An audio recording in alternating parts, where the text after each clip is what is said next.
ಶುಭ ಮಂಗಳವಾರದಂದು ಬಾಬ್ ದಾದಾರವರು ತಮ್ಮ ಪ್ರೀತಿಯ ಮಕ್ಕಳಿಗೋಸ್ಕರ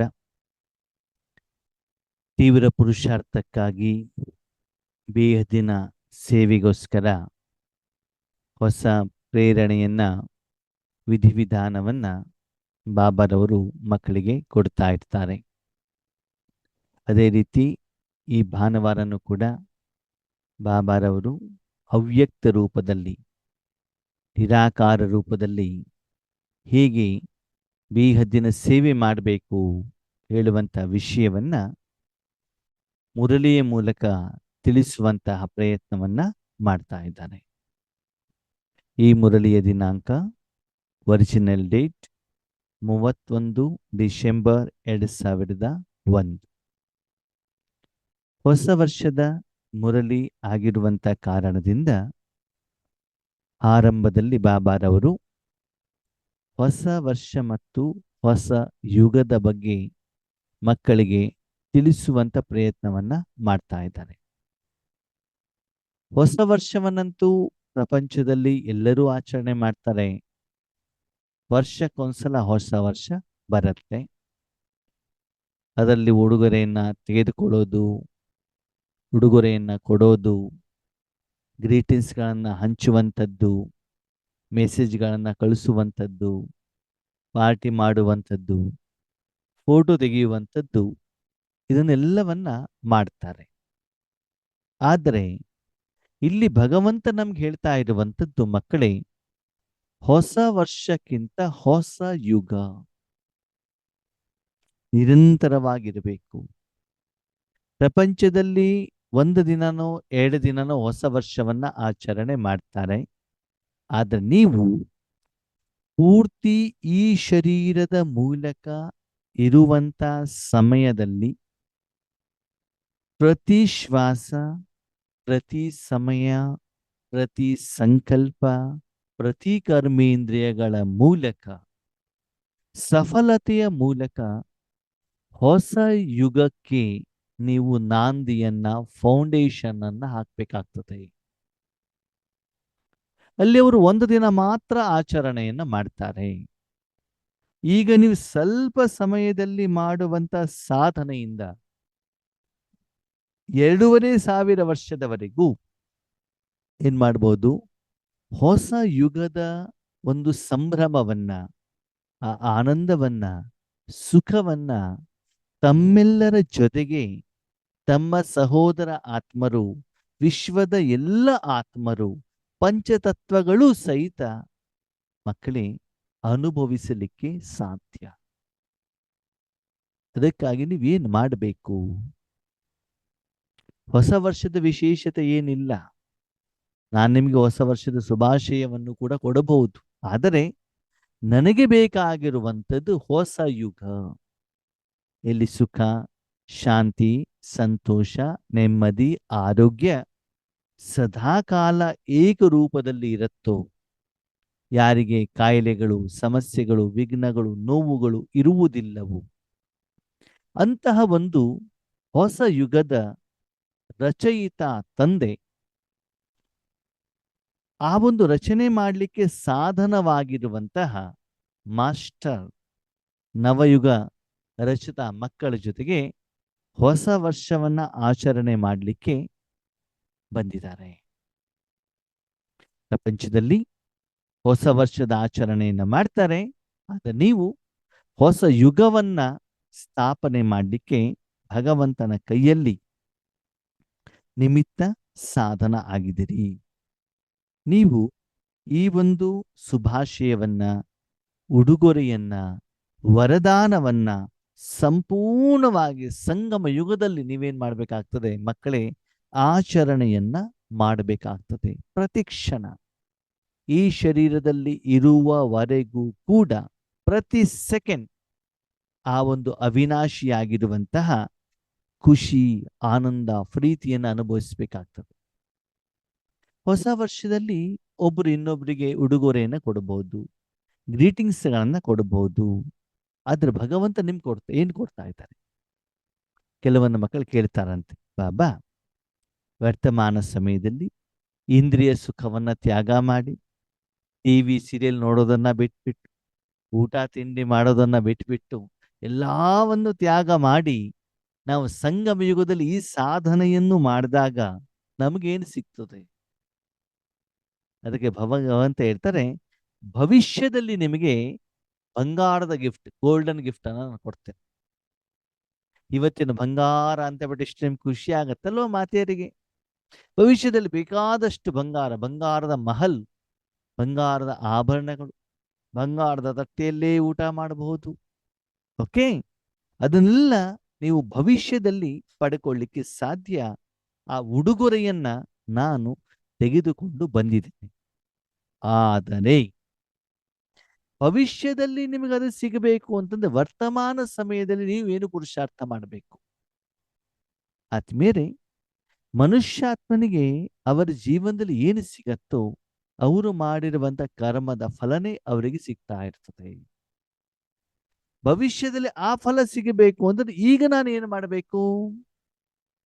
ಕಳೆದ 2,500 ವರ್ಷದಲ್ಲಿ ನಾನು ಮಾಡಿರುವಂತ ವಿಕರ್ಮದ ಕಾರಣದಿಂದ ಇವತ್ತು ನಮಗೆ ದುಃಖ, ಸಮಸ್ಯೆ, ನೋವು, ವಿಘ್ನಗಳು ಬರ್ತಾ ಇದ್ದಾವೆ. ಅದನ್ನು ನಾವು ಅನುಭವಿಸ್ತಾ ಇದ್ದೀವಿ. ಭವಿಷ್ಯದಲ್ಲಿ ನಿಮ್ಮ ಜೊತೆಗೆ ವಿಶ್ವದ ಸರ್ವರಿಗೂ ಕೂಡ ಆ ರೀತಿ ಸುಖಮಯ ಪ್ರಪಂಚ ಇರಬೇಕು ಅಂತಂದ್ರೆ ಆದ್ಮೇಲೆ ವರ್ತಮಾನದಲ್ಲಿ ನೀವೇನ್ ಸಾಧನೆಯನ್ನ ಮಾಡಬೇಕು? ಭವಿಷ್ಯದಲ್ಲಿ ಸ್ಥೂಲ ರೂಪದಲ್ಲಿ ಸಿಗ್ತದೆ, ಈಗೇನ್ ಮಾಡಬೇಕು? ಆ ಎಲ್ಲ ಆತ್ಮಗಳು ಖುಷಿ ಇರಬೇಕು, ಪಂಚತತ್ವಗಳು ನಿಮಗೆ ಸೇವೆಗೆ ಆಧಾರವಾಗಿರಬೇಕು ಅಂತಂದ್ರೆ ವರ್ತಮಾನ ಸಮಯದಲ್ಲಿ ಭಗವಂತನಲ್ಲಿ ಇರುವಂತ ಶಕ್ತಿಗಳು, ವಿಶೇಷತೆಗಳು, ಗುಣಗಳನ್ನ ಅವಿನಾಶಿ ರೂಪದಲ್ಲಿ ನಿರಂತರವಾಗಿ ಪ್ರತಿಯೊಂದು ಆತ್ಮನಿಗೂ ಕೂಡ ಸದಾ ಕಾಲ ಕೊಡುವಂತ ಕೆಲಸವನ್ನ ನೀವು ಮಾಡ್ತಾ ಇರಬೇಕು. ಆ ಮೂಲಕ ಸಂಗಮ ಯುಗವನ್ನು ನೀವು ಅನುಭವಿಸ್ಬೇಕು. ಒಂದು ದಿನಕ್ಕೋಸ್ಕರ ಅಲ್ಲ, ಅಂತಿಮ ಸಮಯದವರೆಗೂ ಕೂಡ ಶರೀರನೂ ಚೆನ್ನಾಗಿರೋದು ಸಿಗತ್ತೆ, ಪಂಚತತ್ವಗಳು ಕೂಡ ಚೆನ್ನಾಗಿ ಸಿಗ್ತವೆ.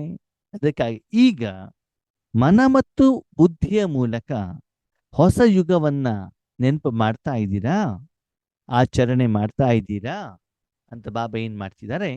ಮಕ್ಕಳಿಗೆ ಹೇಳ್ತಾ ಇದ್ದಾರೆ. ನಿಮ್ಮ ಕಣ್ಣೆದುರುಗಡೆಗೆ ಬರುವಂತ ಆತ್ಮಗಳು ಕರ್ಮದ ಲೆಕ್ಕಾಚಾರದ ಅನುಸಾರ ನಿಮಗೆ ದುಃಖವನ್ನ ಕೊಡಬಹುದು, ನೋವನ್ನ ಕೊಡಬಹುದು, ಶಾರೀರಿಕ ನೋವು, ಮಾನಸಿಕ ನೋವು, ಹಣಕಾಸಿನ ಸಮಸ್ಯೆಗಳು ಬರಬಹುದು.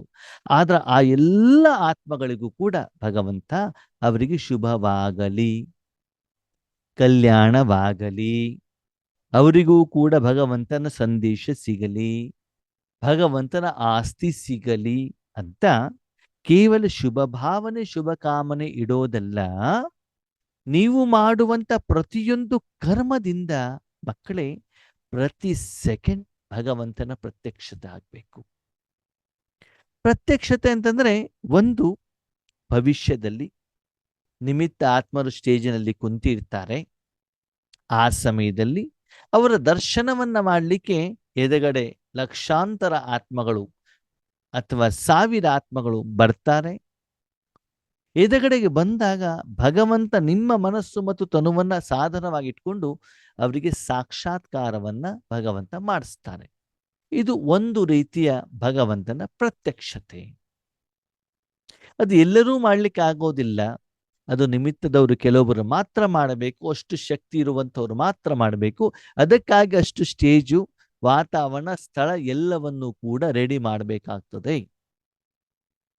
ಆದರೆ ಈಗ ಯಾವ ರೀತಿ ಭಗವಂತನ ಪ್ರತ್ಯಕ್ಷ ಮಾಡಬಹುದು? ನಿಮ್ಮ ಮನಸ್ಸಿನಲ್ಲಿ, ಬುದ್ಧಿಯಲ್ಲಿ, ಪ್ರಕೃತಿ ಸಿಂಹಾಸನದಲ್ಲಿ ಪರಮಾತ್ಮನನ್ನು ಇಟ್ಕೊಂಡಿದ್ದೇ ಆಗಿದ್ದಿದ್ರೆ ನಿಮ್ಮ ದೃಷ್ಟಿಯಿಂದ, ಮುಖದ ಮುಗುಳು ನಗೆಯಿಂದ ಆ ಪರಮಾತ್ಮನ ಶಕ್ತಿ ಎದುರುಗಡೆಯವರಿಗೆ ಸಾಕ್ಷಾತ್ಕಾರ ಅಥವಾ ಪ್ರತ್ಯಕ್ಷತೆ ಅನುಭವ ಮಾಡಬೇಕು. ಮುಗುಳು ನಗೆ, ಆ ಮುಗುಳು ನಗೆಯಲ್ಲಿ ಭಗವಂತನ ಶಕ್ತಿ ಸಮಾವೇಶವಾಗಿರಬೇಕು. ಮುಂದೆ ಮಾತು, ನೀವು ಮನಸ್ಸಿನಿಂದಾದರೂ ಮಾತಾಡಿ, ಬಾಯಿಯಿಂದಾದರೂ ಮಾತಾಡಿ, ಮೊಬೈಲಿಂದಾದರೂ ಮಾತನಾಡಿ, ಅದರಲ್ಲಿ ಮಧುರತೆ ಮತ್ತು ಈಶ್ವರೀಯ ಶಕ್ತಿಯ ಸಮಾಗಮ ಇರಬೇಕು. ಶಬ್ದದ ಮೂಲಕ ಭಗವಂತನ ಪ್ರತ್ಯಕ್ಷತೆ ಆಗಬೇಕು. ಸಾಕ್ಷಾತ್ಕಾರ ಬೇರೆ. ನೀವು ಎದುರುಗಡೆಗಿದ್ದಾಗ ಅವರಿಗೆ ವಿಷ್ಣುವಿನ ಸಾಕ್ಷಾತ್ಕಾರ ಆಯಿತು, ಲಕ್ಷ್ಮಿಯ ಸಾಕ್ಷಾತ್ಕಾರ ಆಯಿತು, ಅಲ್ಲಾನ ಸಾಕ್ಷಾತ್ಕಾರ ಆಯಿತು. ಅವರು ಯಾರನ್ನ ದೇವರು ಅಂತ ನಂಬ್ತಾರೋ ಅದು ಸಾಕ್ಷಾತ್ಕಾರ ಆಗುವಂಥದ್ದು ಒಂದು ಭಾಗ. ಅದಕ್ಕಾಗಿ ಆ ಸಮಯದಲ್ಲಿ ನಿಮ್ಮ ಮನಸ್ಸು ಬುದ್ಧಿಯನ್ನು ಆ ರೀತಿ ಸೆಟ್ ಮಾಡಬೇಕಾಗ್ತದೆ.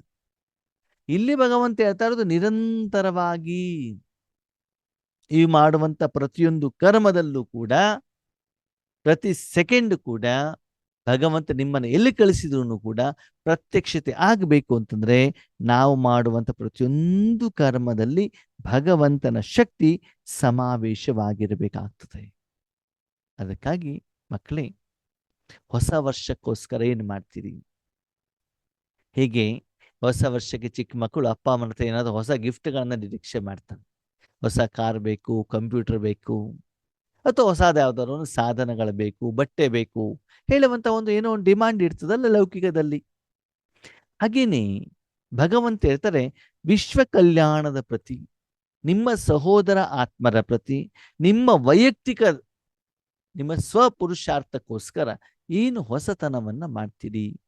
ಅಥವಾ ಭಗವಂತ ನಮಗೆ ಯಾವ ರೀತಿ ಪ್ರೇರಣೆಯನ್ನು ಕೊಡ್ತಾ ಇದ್ದಾರೆ? ಮಕ್ಕಳೇ, ನಿಮಗೆ ಹೊಸ ವರ್ಷಕ್ಕಿಂತ ಹೊಸ ಯುಗದ ಬಗ್ಗೆ ನಿಮಗೆ ಹೆಚ್ಚಿನ ಶುಭಾಶಯವನ್ನ ನಾನು ಕೊಡ್ಲಿಕ್ಕೆ ಇಷ್ಟಪಡ್ತಾ ಇದ್ದೇನೆ. ಹೊಸ ವರ್ಷ ಒಂದಿನಕ್ಕೋಸ್ಕರ ಅಲ್ವಾ? ಹೊಸ ಯುಗ ಅಂತಂದ್ರೆ ನಿರಂತರ ಯಾರು ವಜ್ರ ಸಮಾನ ವರ್ತಮಾನ ಸಮಯದಲ್ಲಿ ಸಂಗಮ ಯುಗವನ್ನ ಆಚರಣೆ ಮಾಡ್ತಾ ಇರ್ತಾರೋ ಅವರಿಗೇನೆ ಭವಿಷ್ಯದಲ್ಲಿ ಗೋಲ್ಡನ್ ಎರಾ ಅಂದ್ರೆ ಬಂಗಾರದ ಯುಗ ಹೇಳುವಂಥದ್ದು ಸಹಜವಾಗಿ ಸರಳವಾಗಿ ಸಿಗತ್ತೆ. ಅದಕ್ಕಾಗಿ ಈ ವರ್ತಮಾನ ಸಮಯದಲ್ಲಿ ಏನ್ ಮಾಡಬೇಕು? ಅದಕ್ಕೆ ಮುಖ್ಯವಾಗಿ ಬಾಬಾ ಏನ್ ಹೇಳ್ತಾರೆ, ಈ ಬ್ರಾಹ್ಮಣ ಜೀವನದಲ್ಲಿ ಬೆಳಿಗ್ಗೆ ಅಮೃತ ವೇಳೆಯಿಂದ ಎದ್ದ ಮೇಲೆ ರಾತ್ರಿ ಮಲಗುವವರೆಗೂ ಉಳಿತಾಯದ ಖಾತೆಯನ್ನ ಜಾಸ್ತಿ ಮಾಡಿ, ಸಂಕಲ್ಪಗಳನ್ನ ಚೆಕ್ ಮಾಡಿ. ಅದ್ರಲ್ಲಿ ವ್ಯರ್ಥ ಎಷ್ಟಿದೆ, ಅನಾವಶ್ಯಕ ಎಷ್ಟಿದೆ, ಸಮರ್ಥ ಎಷ್ಟಿದೆ, ನೆಗೆಟಿವ್ ಎಷ್ಟಿದೆ, ಇದನ್ನು ನೀವು ಚೆಕ್ ಮಾಡ್ಕೊಳ್ಳಿ. ಅಂದ್ರೆ ಈಶ್ವರೀಯ ಕಾರ್ಯಕ್ಕೆ ಸಂಬಂಧಪಟ್ಟಂತಹ, ಈಶ್ವರೀಯ ಸೇವೆಗೆ ಸಂಬಂಧಪಟ್ಟಂತಹ, ಆತ್ಮಿಕ ಸ್ಮೃತಿಯಲ್ಲಿ ಇರುವಂತಹ, ಬೇರೆಯವರಿಗೆ ಆತ್ಮಿಕ ಸಂದೇಶವನ್ನು ಕೊಡುವಂತಹ ಸಂಕಲ್ಪಗಳೇ ಹೆಚ್ಚಿಗೆ ಇರ್ತವೆ. ಆದ್ಮೇಲೆ ಸಂಕಲ್ಪದ ಆಧಾರದಲ್ಲಿ ಕರ್ಮ, ಕರ್ಮದ ಆಧಾರದಲ್ಲಿ ಫಲ. ಹಾಗೆ ಬೆಳಿಗ್ಗೆ ಸಂಕಲ್ಪ ನಿಮ್ದು ಹೇಗಿರ್ತದೆ? ಮದುವೆ ಮನೆಗೆ ಹೋಗ್ಬೇಕು ಅಂತಾನೋ, ಮನೆ ಕಟ್ಟಬೇಕು ಅಂತಾನ, ಕಾರ್ ತಗೊಳ್ಬೇಕು ಅಂತಾನ, ನೆಕ್ಲೆಸ್ ತಗೊಳ್ಬೇಕು ಅಂತಾನೋ, ನಾನು ಸಾಧನೆ ಮಾಡಬೇಕು ಅಂತಾನೋ, ವಿಶ್ವಕ್ಕೆ ಶಕ್ತಿ ಕೊಡಬೇಕು ಅಂತಾನೋ, ವಿಶ್ವ ಪರಿವರ್ತನೆ ಮಾಡಬೇಕು ಅಂತಾನೋ, ಏನು ಸಂಕಲ್ಪ ಇದೆ, ಏನು ಉದ್ದೇಶ ಇದೆ, ಏನು ಲಕ್ಷ್ಯ ಇದೆ, ಅದರ ಆಧಾರದಲ್ಲಿ ನಿಮ್ಮ ಜೀವನ ಹೇಳುವಂಥದ್ದು ಅವಲಂಬಿತವಾಗಿರುತ್ತದೆ. ಅದಕ್ಕಾಗಿ ಸಂಕಲ್ಪವನ್ನು ಚೆಕ್ ಮಾಡ್ಕೊಳ್ಳಿ. ಎರಡನೇದು ಸಮಯ. ಬೆಳಗಿನ ಸಾಯಂಕಾಲದವರೆಗೂ ಸಮಯವನ್ನು ಹೇಗೆ ಕಳೀತಾ ಇದ್ದೀರಾ? ಹೇಗೆ ಬಂತು ಹಾಗೆ, ನೆಂಟರು ಬಂದಾಗ ಅದೇ ರೀತಿ, ಅಥವಾ ಬೇರೆ ಯಾರು ವ್ಯಕ್ತಿಗಳು ಬಂದಾಗ ಅವ್ರ ಜೊತೆಲಿ ಹೇಗಿರಬೇಕು ಆ ರೀತಿ, ಫ್ರೆಂಡ್ಗಳ ಜೊತೆಗೆ, ವಾಟ್ಸಪ್ಪಲ್ಲಿ, ಮೊಬೈಲಲ್ಲಿ, ಯಾವುದಲ್ಲಿ ಇಡ್ತಾ ಇದ್ದೀರಾ?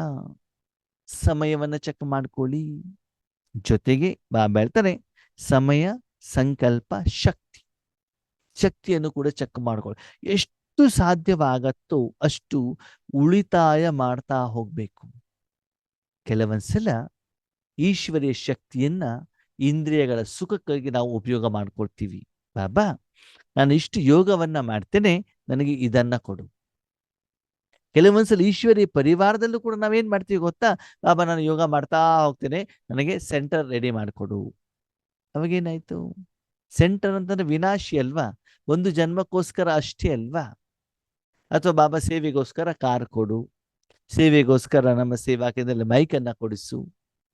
ಅಷ್ಟು ಸೇವೆ ಅಭಿವೃದ್ಧಿಯಾದಾಗ ಯಾವ ಮಕ್ಕಳಿಗೆ ಯಾವ ಸಾಧನದ ಅವಶ್ಯಕತೆ ಇರ್ತದೋ ಖಂಡಿತವಾಗ್ಲೂ ಭಗವಂತ ಆ ಸಾಧನವನ್ನ ಕೊಟ್ಟೇ ಕೊಡ್ತಾರೆ. ಅದಕ್ಕಾಗಿ ಅದರ ಬಗ್ಗೆ ನೀವು ಚಿಂತನೆ ಮಾಡಬೇಕಾದಂತ ಅವಶ್ಯಕತೆ ಇಲ್ಲ. ಜಿಜ್ಞಾಸುಗಳನ್ನ ಕಳಿಸೋದಿರ್ಬೋದು, ಅಥವಾ ನಿಮಗೆ ಆ ಸೇವೆಗೆ ಯೋಗ್ಯರನ್ನಾಗಿ ಮಾಡುವಂಥದ್ದು ಇರ್ಬೋದು. ಅದನ್ನ ಸಮಯದ ಅನುಸಾರ ಬಾಬಾ ಮಾಡ್ತಾ ಹೋಗ್ತಾರೆ. ಒಂದು, ಉಳಿತಾಯ ಮಾಡಿ ಅನಾವಶ್ಯಕವಾಗಿ ಖರ್ಚು ಮಾಡಬೇಡಿ. ಹಣನೂ ಕೂಡ ಇರ್ಬೋದು, ಹಣ ನಿಮ್ದಲ್ಲ ಅದು. ನೆಕ್ಸ್ಟ್ ಮಾತು ಬಾಬಾ ಜಮಾ.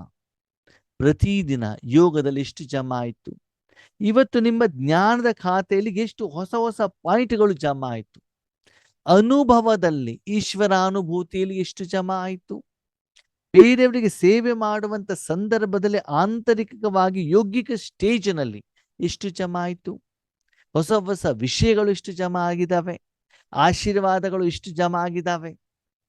ಅದೆಲ್ಲ ಜಮಾದ ಖಾತೆಯನ್ನ ಪ್ರತಿದಿನ ಮಕ್ಕಳೇ ಚೆಕ್ ಮಾಡ್ತಾ ಹೋಗಿ. ಚೆಕಿಂಗ್ ಮಾಡುವಂತ ಮಷಿನ್ ಇದೆಯಾ?